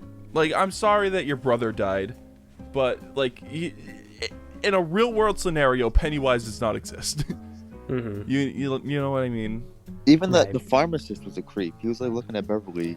Yeah, that was. While she was, But she was playing it up too. She was. Like, I'm not saying obviously like he's a fucking creep, but I'm saying like she used that to her advantage to get like them. Was it cough medicine or something?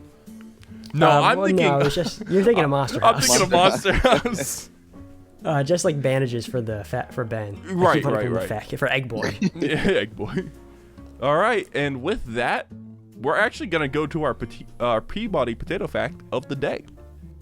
McDonald's used to serve McCheddar potato bites made with 710 milligrams of sodium. Thank you, Miss Peabody. Thank you, Miss All right. Peabody. Her voice has gotten so much deeper. It's very strange. Yeah, but it's fine. It's a new look, or a new sound, I guess. It is going up in the last matchup of round 1 against Hereditary from 2018. When the matriarch of the Graham family passes away, her daughter and grandchildren begin to unravel cryptic and increasingly terrifying secrets about their ancestry, trying to outrun the sinister fate in which they have inherited. And I put my own in parentheses, that fate being possession by a demon king from hell. No, do you want to kick things off? This was your pick. Sure. This is definitely. I can understand if somebody doesn't like this movie because it's a super slow burn. But I really feel like it's worth it and it builds up to it well. I like a lot of horror movies that I think the best ones often stay grounded in reality for a long time, kind of just ramp up towards the end. I guess like the original Halloween's kind of the same way. It's pretty grounded in reality. This movie really benefits from having kind of realistic horror, like when the brother is at that party and he sees his little sister start choking while he's high. Oh, it was so Like, uncomfortable. That scene. Yeah. Like that'll give you a panic attack just watching it. And then the feeling that you have that is after the sister dies, it's just a drop dead, like gutless. You can't, like your stomach falls out of your mouth type feeling. Yeah. Yep. I have written down that the first 40 minutes of this was some of the most unpleasant cinema I have ever experienced. And then it got increasingly more interesting the second half, and then the conclusion made it feel a lot more whole as a movie. But geez, that first 40-50 minutes of the movie, God, it was so uncomfortable, unpleasant.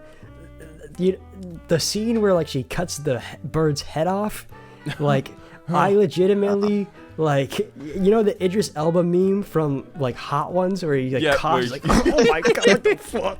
That's exactly what I did. Verbatim. God, it was very uncomfortable. Also, why the fuck does that girl eat chocolate bars like that? Yeah. I'm before she got killed, and I knew she was gonna die, but before she died, I was like, damn, I want this girl to die. But then it got to the point where when she was actually dying, I was like, this is so uncomfortable, and I don't want to watch. I'm looking through my fingers. Oh, it was so, uncomfortable. Yeah. So to add on to that, like, scary movies aren't my thing because movies don't really scare me. Like, not that often. When I watch like a horror movie, I'm not usually scared by the end of it. Like, it I was laughing at when it was trying to scare me. Definitely. This movie, on the other hand, like, yeah, it was fucking... There were some moments where I was, like, genuinely terrified. It's something I don't really usually feel. So, I was pleasantly surprised. I don't know. Do you want to go into, like, any more of your thoughts before we, like, head into, like, the... Because so far, we've only, like, really talked about the beginning of the movie. And I have some thoughts I kind of want to save towards the end. I think I'm good. I think there's different types of fear that it plays on, which is why it's so effective. Yeah. Mm-hmm. That beginning part we've been talking about is that kind of instant, like, panic, oh my god type fear. But then there's a sort of dread afterwards. Absolutely. The tension between the family is really, it's perfect, really, especially the mother and the son. Yep. You can taste the hatred between the two of them. Mm-hmm. And as it goes on towards the ending, it plays on some more, I guess, in your face type of fears too. Mm-hmm. Mm-hmm. Yeah, we can talk more about the second half, because I do feel like the first half, because it's also like I looked at some interviews afterwards, like the director, and like they purposely wanted you to like experience this as the family was experiencing it, and like keeping you in the dark and being confused. Mm-hmm. And that was very true. I was very confused in like the first half of it, but as it like unraveled, and especially like once we get the conclusion at the end and everything, I thought it felt very whole. It made me even go back and rewatch some scenes, like once you kind of have the whole story pieced together of it. Yeah. Again, I think it works a lot better once you know the story. With that being said, I don't think this is a movie that I can go back to each year and watch. I think maybe it's a one more watch type of movie, like once you get the full story to experience it with a new perspective. But once you've done that, I think this is a good one to just, okay, I've seen it, I've experienced it. Yeah. One problem, I have a couple problems with this movie. One problem I have is a lot of things just kind of seem convenient. Like, oh, well, she's allergic to nuts, and this knife was being used to cut nuts, and now it's used to, like, cut the cake she's eating. Like, that's convenient. How was her soul gonna get transferred into his body unless she dies, you know? And then, like, it's revealed that Joni knew the mother, and I'm assuming the mother took over Joni's body. That's what I got from that anyway. I don't think so. I think the mother is dead. I think it's just like they're all like acolytes. Okay. Of well, like this cult. That's kind of convenient too. Like, oh well, they're both at this.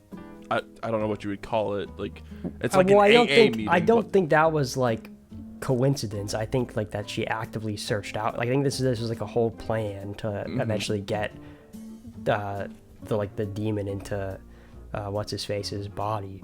And I think that like they like not hunted, but like it was all like a thought out plan to like infiltrate the family and stuff. So do you think Joni killed like her grandson on purpose so she could show? For all we know, she doesn't even have a grandson. Okay, then what about the seance then? That could have just been like a demon or whatever. Oh, like planting the seeds in the... Well, she could have just been lying to the mom about what was doing the... I guess, but that goes back into my thing where it's like, oh, it's awfully convenient at that point. You know? That I can't really buy into that. I didn't really enjoy the symbolism stuff that this movie was trying to show me. And I think the ending was kind of forced. Like, why is the father burning when the book was thrown into the fire now, when before it was the mother? Like, that's not explained. At least I don't believe that was explained. Why doesn't the father believe the mom after he witnessed a real life fucking seance? Like, like, I don't know. That's just, I don't know.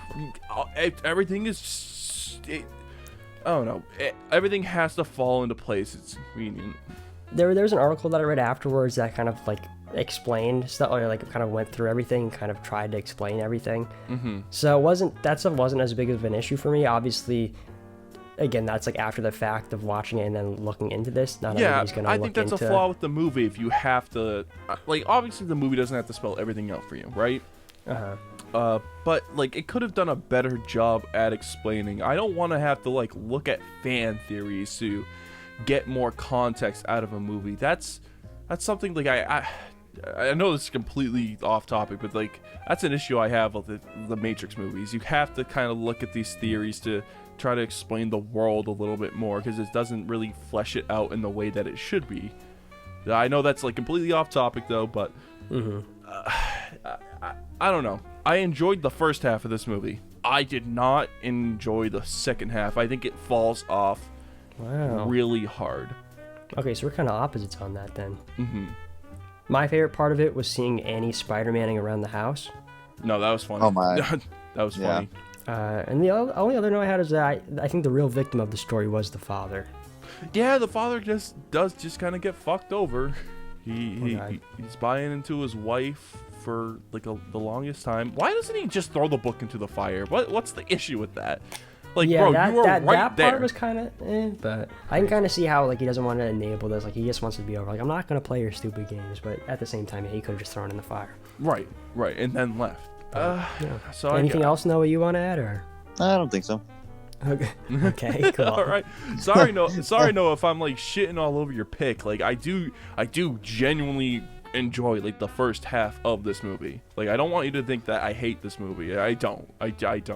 No, I mean, I understand. I just think it's kind of it works because it kind of plays into the sense of like, yeah, you might not understand what's going on, but if you're in a real life situation where somebody in your family dies immediately like that, your brain would kind of be scattered like that, and you have that sort of same feeling where you're lost at sea, really. And that's kind of the same feeling it gives me when I watch this movie.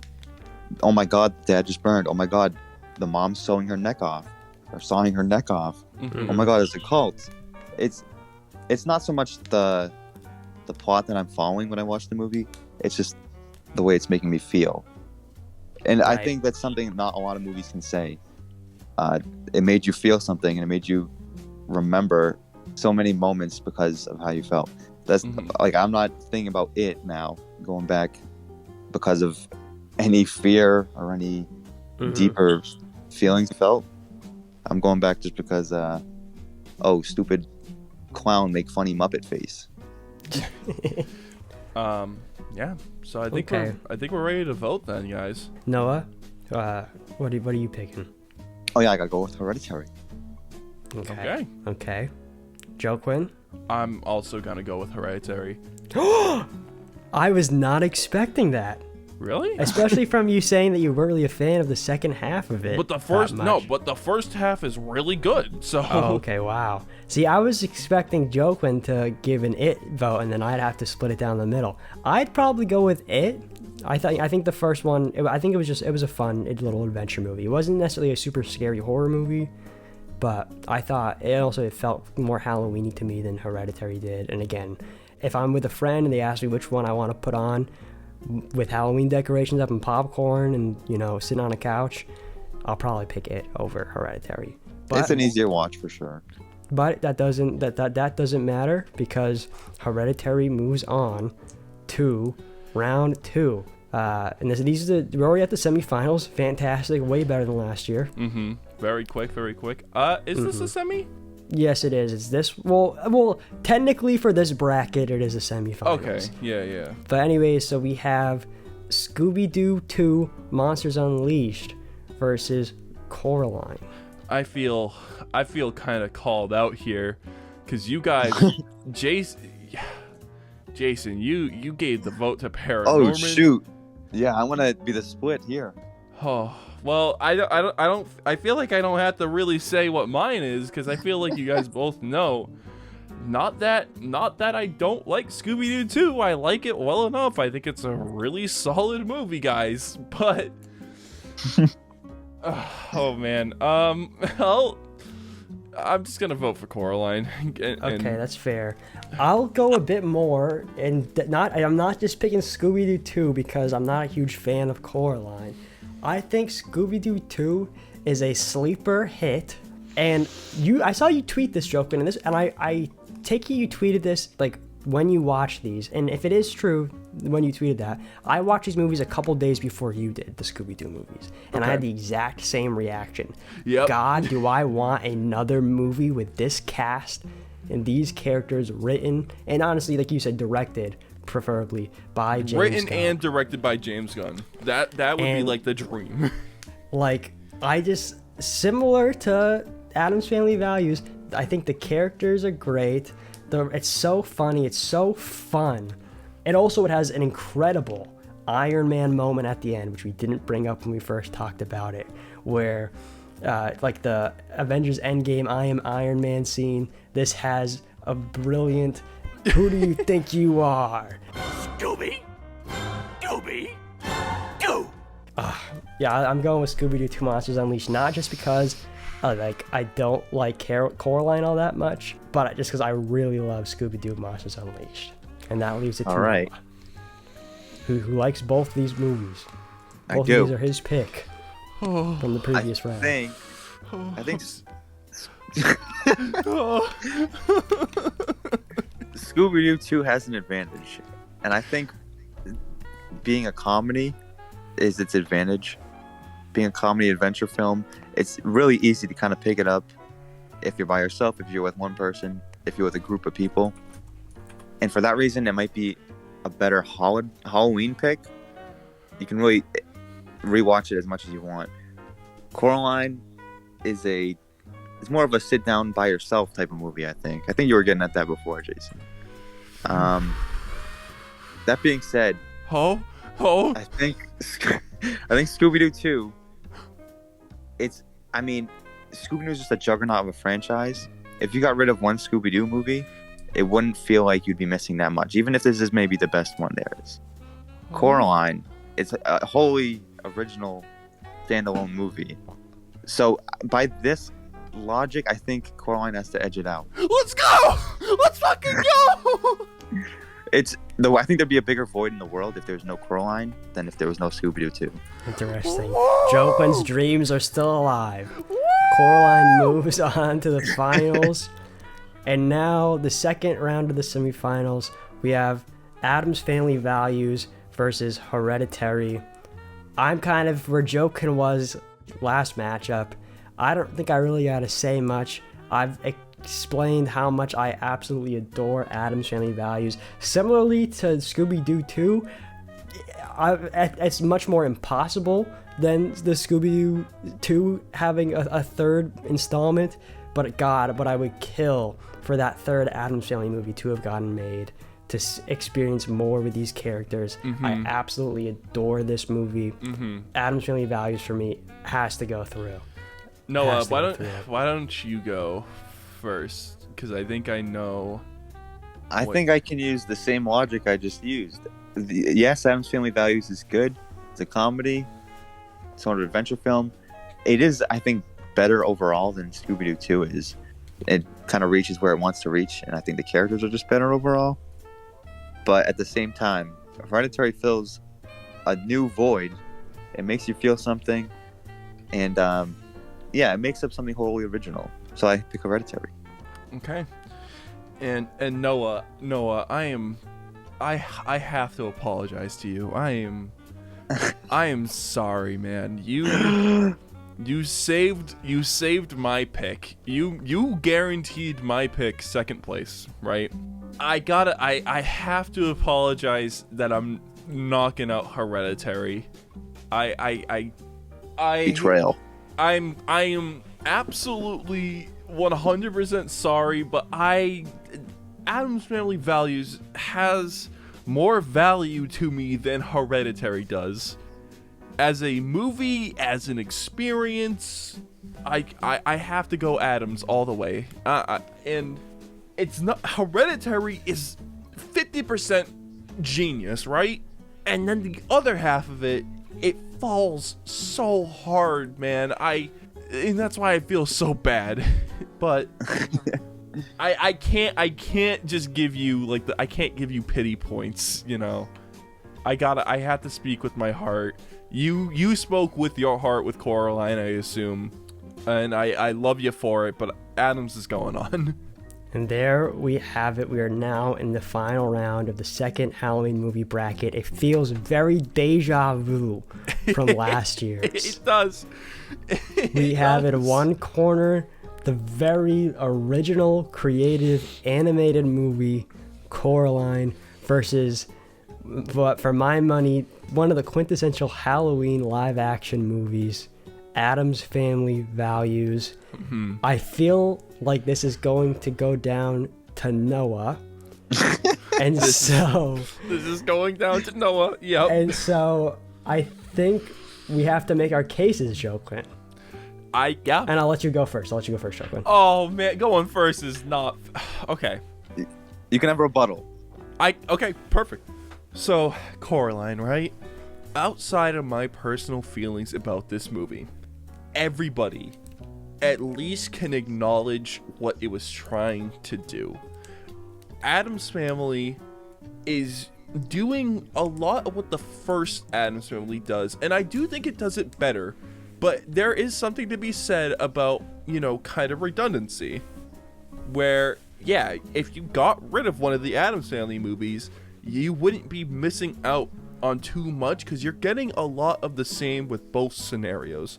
Coraline is there is no sequel, there are no spin-offs, the world is wholly original, it's a beautiful movie, it's well acted. Like, I have nothing to complain with any of the voice actors. I think it's a brilliant concept. I think it could be left up to interpretation, like whatever way you see it, and like each way can kind of fit. Like how Noah said, it's like it could be like a way of viewing addiction, and I can see what he's going with that.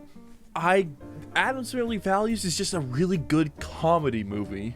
Coraline it's a lot more special than that, though. So that's why my vote goes towards Coraline. And I love Addams Family Values, but it has to be said that there is something more when there's a wholly original idea, and I agree with Noah about that. Like, Hereditary is a wholly original idea, but it falls too hard on its face towards the end to really shine for me. Like, it had a chance of beating Addams Family Values. If we swapped around the bracket last year, I think if Hereditary went against the first Addams Family, Hereditary would have been here. It would have gone up against Coraline. I just think it was just an unfortunate setup for Hereditary, and I think Coraline deserves that first place spot. Don't do it for me. Yeah, I see what you're doing here. Do it for the cat. Do it for Keith David Cat. Come on. Keith David Cat. All right, Jason. So I first want to address a point that Joaquin had, where he said that, the Addams Family 2, if you get rid of it, you're not missing much because Addams Family 1 is still there. I wholeheartedly disagree, because I think just with these two movies, we are thoroughly lacking in good Addams Family content. So there's the original TV show, which it's good, but it's different from this. These two movies are so good, and I don't think there's anything like these. Again, I think Values, it's not vast, but it's an improvement from the first one. It is just the perfect blend of dark, macabre elements and non-stop humor. Sure, is the plot super deep? No. Is it a bit of, not a rehash, but are there certain elements that have been brought over from the first one? Yeah, sure, a person with going after Fester for the money.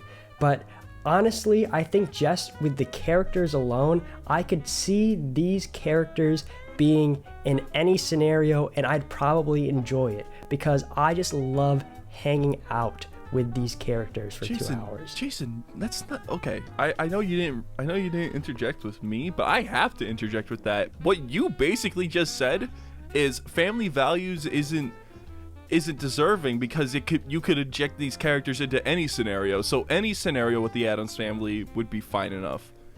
No. Hold on. I agree that you could put these characters in a lot of different situations. Like I said that, and they'd be good. But does that mean that this one is less good because they could be in any situation? No, this is still a fantastic movie with these characters and a fantastic joyride with these characters. Just because I think that you put these characters in any other situation and it will also be a fun time doesn't take anything away from this movie. Not at all. And yeah, again, characters are phenomenal. I think this is a once in a lifetime cast. The writing is just phenomenal. I saw how this played out last year, so I'll be honest, I don't have high hopes, but Joaquin did put Hereditary on. I'm just saying. I'm not gonna lowball it. I wanna rebuttal to a point you just said. It doesn't take anything away from Addams Family Values aside from it being less special, because if you put them in any situation, then you're kind of just you're removing like the creativity from it, I guess. So again, I still don't see how that has anything to do with this particular movie. The way you phrased it is just kind of weird. You were like, well, you could put these characters in any situation, it would be really good, but that would make it less special. And that's kind of what the first one did and the second one did. I think the second one's better, but is there a specialty factor to it though? Like, if you're gonna continue doing the same thing with the same characters, I don't know. No, because here's the thing. There's proof. I'm not saying that it's an easy task, but but because there is proof from years and years of content past this movie that it's people for some reason cannot get the Addams Family right, but this movie gets them dead on right. And again, I think it's mainly because of the casting, because of the writers on this movie. Again, I don't see how that point. I think that's a really weird point to harp on. I don't think that takes anything away from this movie. The fact that the characters are so good that you could put them in practically any situation and it'd be a fantastically fun time. Okay. If I get rid of Iron Man 2 from the MCU timeline, am I removing anything there? Huh? Hypothetically, if Iron Man 2 weren't to exist, right? Am I removing anything by doing that? Iron Man 2. You're removing Iron Man 2. Is it removing anything special by doing that? Is there any specialty? Well, I think it's a false equivalence, because Iron Man was in 10 movies in the MCU. So when you take out one, that's like 10%. When you take out one Addams Family movie, that is 50%. Okay. Well, I'm just Joaquins, he's trying to grab at straws because he desperately wants Coraline to go through, which, Joaquin, I don't think you have to worry too much. I have a feeling Coraline's going through. God, I'm gonna be honest. I just love the Addams Family. I'm gonna be honest, I have no clue. Oh, wow. So I'm gonna try to think out my thought process here. Okay. There's such good characters. It's how I feel a lot with Parks and Recreation. Granted, Parks and Rec, I guess the characters, it's so much such a longer form of storytelling to where they can do more like character development. But like with Parks and Rec, I can hang out with those characters. I can put on any episode of Parks and Rec, and I'm loving my life. Mm-hmm. And I feel that's the same thing with the Addams Family. This is not comparing Addams Family Values to Addams Family 1. That's not what the thing that we're judging here is. But I'm just saying that both of them are fantastic, and Addams Family Values we both say is better than the first movie, which is we both agree the first one is also fantastic. Okay, but you have to admit, Coraline is a far more creative idea. You have to admit that. So Coraline's got, in terms of plot, yeah, sure, Coraline has a much deeper and intertwining plot than Addams Family, but again, I don't think Addams Family, you need that. I think there's more value in a movie that isn't just trying to go for straight comedy, because that's what Addams Family's doing, and it succeeds. It succeeds, right? I cannot stress that enough.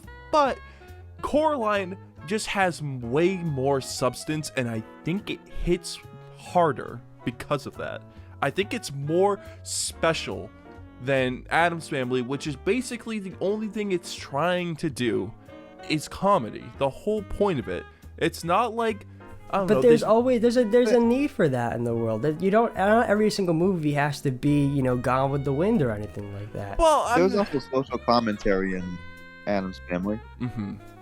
If I'm just trying to sit down and get into a Halloween spirit, I think the mood and aesthetic of Addams Family is quintessential Halloween to me. I think set design, characters, it's fun, but it's also dark. It's a perfect blend. And I watched.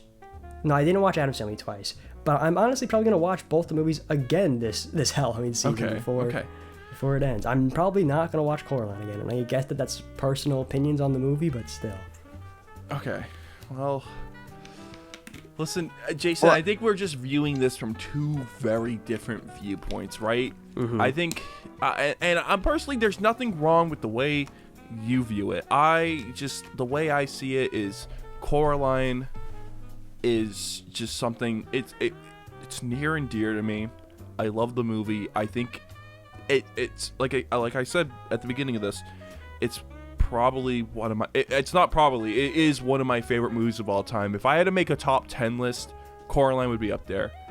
For reference, Ratatouille is my number one, and I think It's a banger. I think there's a lot of similarities between Ratatouille and Coraline, and I think that's why I relate to it so much. I also think just being I think Coraline just kind of relates to me. The character of Coraline just kind of relates to me, where you want more from your world, but you have to understand even the little things are special too. If we're just getting again, if we're going back to the messaging of the movie, I think Coraline just relates more to me as a person. Mm-hmm. I can't relate to any of the Addams. I'm not fucking insane. I don't know. I feel like I can relate a bit more to the Addams Family than I can Coraline, because in Coraline, is there really anything she likes before she? Is there anything good in her life, that she acknowledges as good, before she kind of realizes, oh, this other world is bad too? Well, you gotta understand that. At the time, we were all teenagers once, right, guys? We all kind of had those moody years where we just hated everything. We couldn't. It's like what everybody said. Everybody says this, right? You don't truly appreciate your childhood until it's gone, and I think Coraline emphasizes that. See, I agree with. I feel it feels at the beginning very empty, but again, I also understand that it attributes to the overall story. Yeah. So I'm not saying that that's oh, this is a super bad thing, but just for me personally, I feel when I watch it, it just feels very kind of not hollow in terms of story, but just in terms of environment and everything. Mm-hmm. It's just very chilling and unsettling and hollow for me. Mm-hmm. Okay. I think with the Addams Family, you can relate to. Obviously, they're eccentric and weird, but there's that social outcast, the care and love for your family and everything. I think there's a lot to relate to there. Well, Coraline, you get the same idea. She doesn't realize she has a good thing until it's gone, and she has to, she has to get her family back. It's the same dynamic. Addams Family does something. Addams Family Value does something very similar, where they try to get Gomez back. Not Gomez. Sorry, Fester back. Mm-hmm. Basically. So see, I feel like it's not until the very end of Coraline where you kind of have that resolution, that family moment. I suppose. Well, it's not until the very end of Family Values until you get that. Yeah, with Fester, but the whole rest of the family, their dynamic is throughout the entire. It's in the DNA of the film, and I think it's what the animated films honestly lack a lot, is the whole family dynamic of it. The Fester, before he gets taken away, he shows his love for his brother. There's that one scene. He's like, "Oh, brother, remember how we used to chop each other's brains out and whatnot?" And there's reminiscing. I think Coraline would have been better if there's at least some sort of glimmer where, oh, she did have some good times with her mom. She did have some good times with the dad. Unless I'm misremembering, I don't really remember those positives being in there to establish the base that this world is good. Well, okay. Listen, all right. Well,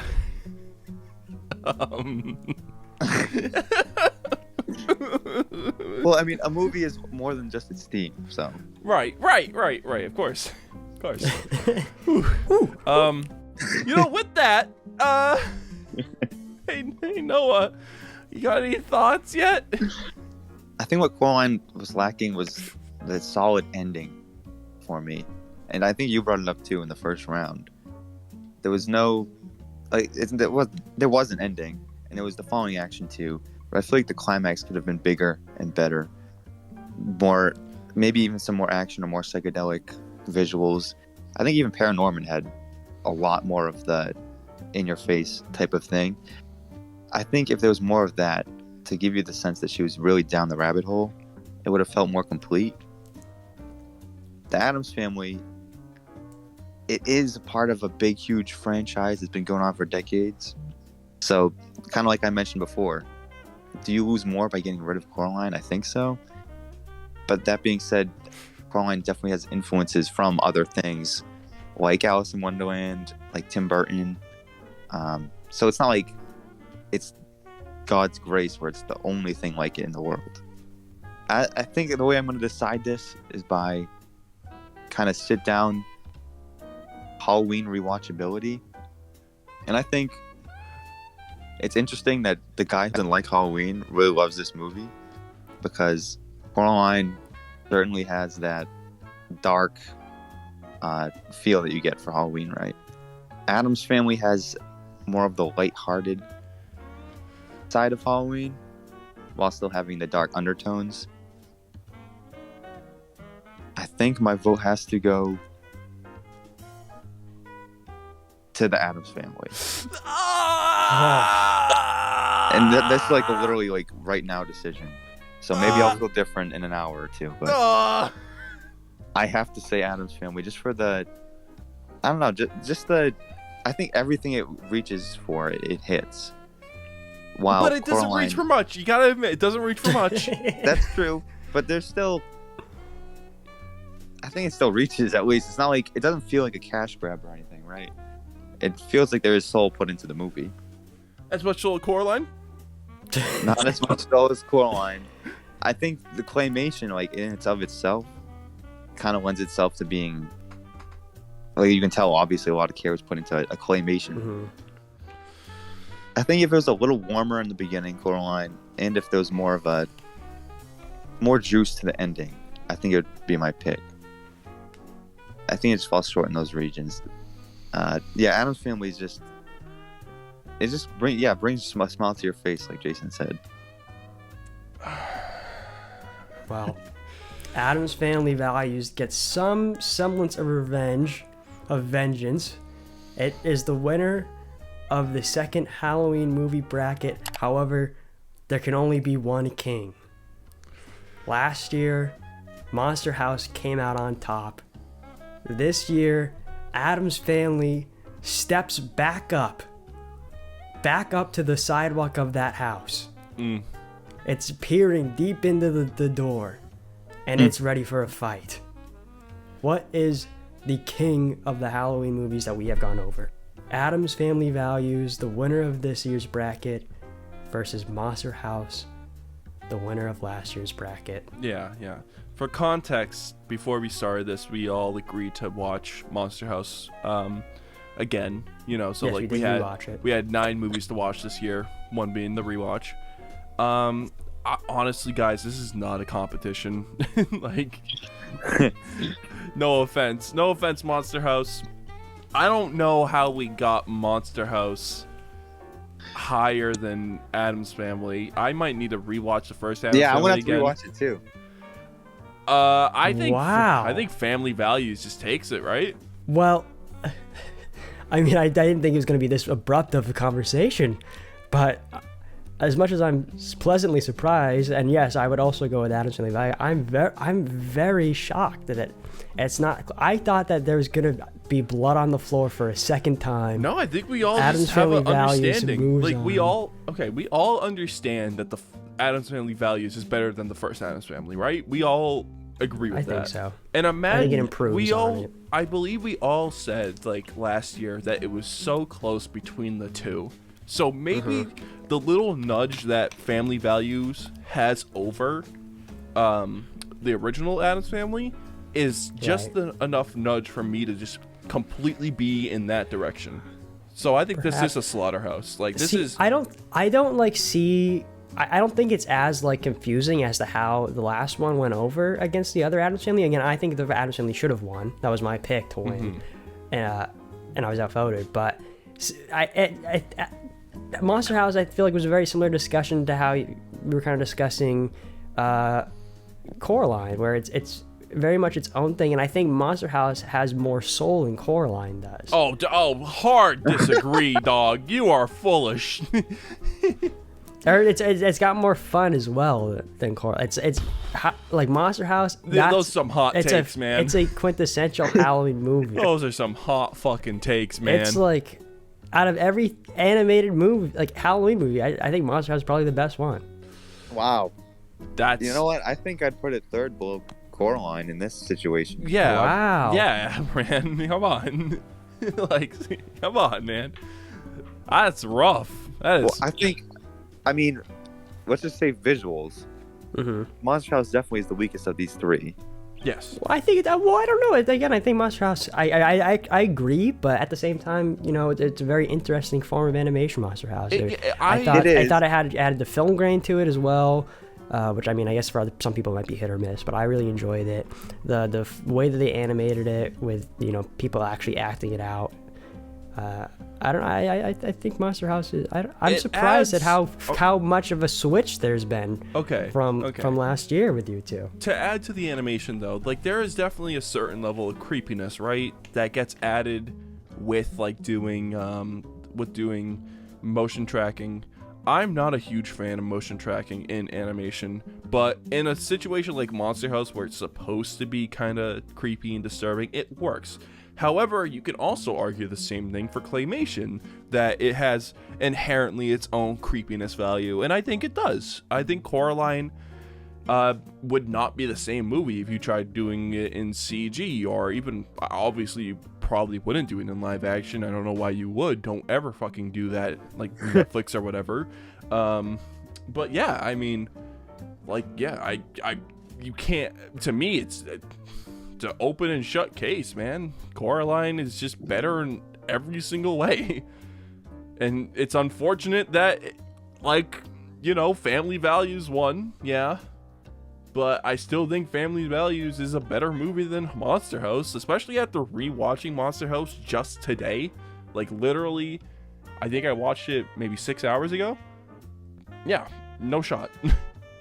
I think you guys have probably... I don't know about you, Jason, but I think Noah, you probably had some very similar opinions to me here. I think so. I think even compared to, like, Scooby-Doo 2, I think that's just a funnier movie, too. There's a lot of originality in Monster House, and I don't want to discredit it for that. Some of the visuals are really good. I just think it was lacking on... I wish there was more scenes inside the house. I thought you could make a lot more exploration, cool set pieces. It would spend a lot more time inside the house. Yep. Honestly, for some reason, I thought we did spend more time in the house. Yeah, me like, too. No, watching not it really. again, I was like, wow. I mean, I like the kind of Godzilla type ending, where the it's a big actual monster. Right. But I don't know if it. Maybe I don't know what I said last year. Maybe I'm completely contradicting myself now. But I think a smaller scale might have been better for it. And I guess that's kind of what Coraline is. It's not. It uses its animation to its advantage, but it doesn't try to go with a big bombastic type of monster versus crane explosion dynamite thing. Yeah, I like where Coraline takes it. I said before I wanted Coraline to be more psychedelic and stuff, and have a bigger ending. I don't think I'm really contradicting myself here. I wanted, I guess, more of, like an Alice in Wonderland, like you don't know what's going on type of thing. Not necessarily a big explosion type of ending. Michael Bay, Monster House. But, Michael Bay's Monster House. Yeah. The Monster House turns into a Transformer and like fights alongside the Decepticons. Maybe if Coraline did more stuff with the mind or something, I don't know. It would have taken first here, but yeah, I think Coraline is a better movie than Monster House. Wow. So what you're saying is you actually changed your mind about Addams Family Values. I don't know about that. I think there are explosions in Addams Family Values too, but Hang on. Because you said Coraline's better than Monster House, right? So if you change your answer now, this would still work. The ending of Addams Family Values, you have to admit, is kind of stupid. It's way dumber than the ending of Coraline. You gotta admit that. Wait, can you refresh me on the?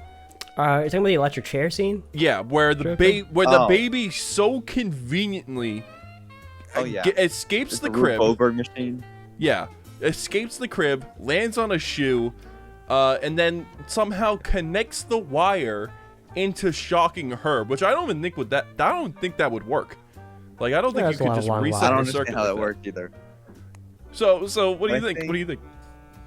It fits the tone of the movie though, so it doesn't really feel out of place. It is stupid and crazy, but we also just had Wednesday Addams in a play burn down a village of settlers. So it's not like it feels out of place. I think that's fine. For Monster House, I tried. It was a valiant effort. For Monster House, it kind of fits the tone, but to have the huge house literally uproot and try to destroy the town almost, it feels out of place there. I can't explain why too well, but I don't know. It doesn't fit the vibe for me. Yeah, well, I mean, the gavel is struck. It's official. We have a new champion. Addams Family Values. I really hope, Joaquin, that because Addams Family beat Coraline, I hope you don't have a disdain for the movie now. I love it so much. I don't want you to go back with a sour taste in your mouth when you watch it. No, I still think it's a good movie. I just don't think it's as good of a movie as Coraline is. But you know what? We've said enough about it. I gotta just be salty. I just gotta accept it. Noah, I got my vengeance. Noah, where can the people find you? I don't really use social media too much anymore, to be honest. So All nowhere. All right. I'll be in Jason's videos sometimes. Jason, what about you? Really quick before any of the closing remarks, I do want to say that I had a bit of a like a March Madness bracket for this, where I kind of not what my picks you did were, a prediction, but what I thought was gonna go through. So I thought Scooby-Doo 2 was gonna go through. That one I was almost certain of. I was nervous before I rewatched them again, but I was like, no, it's gotta go through. It's gotta go through. I thought Coraline was gonna go through. Mm-hmm. Even though I picked Paranorman, that was a very weak Paranorman over Coraline for me. That's crazy. I can't believe that you thought. I can't believe it's just more Halloween-y. It's just, I don't know. Anyways, Addams Family Values, I was pretty sure would go over Horror of Dracula. Granted, I was still very pleased with Horror of Dracula. And then I honestly thought it was going to go over. I didn't think Hereditary would be like a Joaquin type movie. And I thought it was a bit more like a fun, more adventure type movie comparatively. Mm-hmm. So I thought it was going to go through. Then I thought Scooby-Doo Monster Unleashed was going over Coraline. I thought it was going to go through. I was expecting Scooby-Doo to go to the finals, if I'm being honest with you. I honestly thought so too. Then I thought Addams Family Values was going to go over it. And then I thought it was going to be between Scooby-Doo 2 and Addams Family Values, which I think would honestly be, for me, I still think I'd probably go with Addams Family, but it would be a closer race for me than Coraline and Addams Family. Yeah. I think Scooby-Doo 2 is an absolute sleeper hit. And then I was not expecting whichever one won to go over Monster House. Yeah. I was actually very surprised by that. Oh, well. So, it was off. But. Yeah. So, Noah, you did vote. You did vote Coraline over. It is Addams Family. Every time you bring it up, Joaquin, I start sweating a little bit. I'm not gonna lie. Every time you bring up the idea of it getting switched over. Whoa. No. No, hey Noah, you want $5? Maybe if we retract the whole thing, go vote for Hereditary again. Ooh. Bro, don't tell me Coraline lost because I. No, I'm just kidding. Okay, good because we need a new host for next year. New guest for next year, bro. No, I respect your picks. I definitely respect both of you guys' picks. And yeah, I can't wait to do this again. Number 3. See if we get some more sleeper hits in this, you know. I really want Dark Shadows to go on the list. That almost made it to this one. I gotta be honest, man. I don't like any of the Tim Burton style movies. Dark Shadows really isn't very Tim Burton-esque, if I'm being honest with you. Okay, well. Really? All right, well, yeah. But yeah. Okay. Well, thank you everybody for listening. We really appreciate it. This is, again, it's a longer episode, but it's not the length of the last year's Halloween No, special. it's not. So It's not. It's a definitely a lot more plus. digestible here. Yeah. And if you made it this far, we're very fortunate and happy and glad and thankful for you. And yeah, we hope you all have a fantastic Halloween. Let us know in the comment section below. What would you pick out of these 8 movies? And why as is it your favorite Coraline? Halloween movie? And yeah, get that engagement going, I guess. We never do that. And yeah, okay. Thank you, everybody. Happy Halloween. Happy holidays. Happy Halloween, everybody. Garbage ass Have a good holiday. night.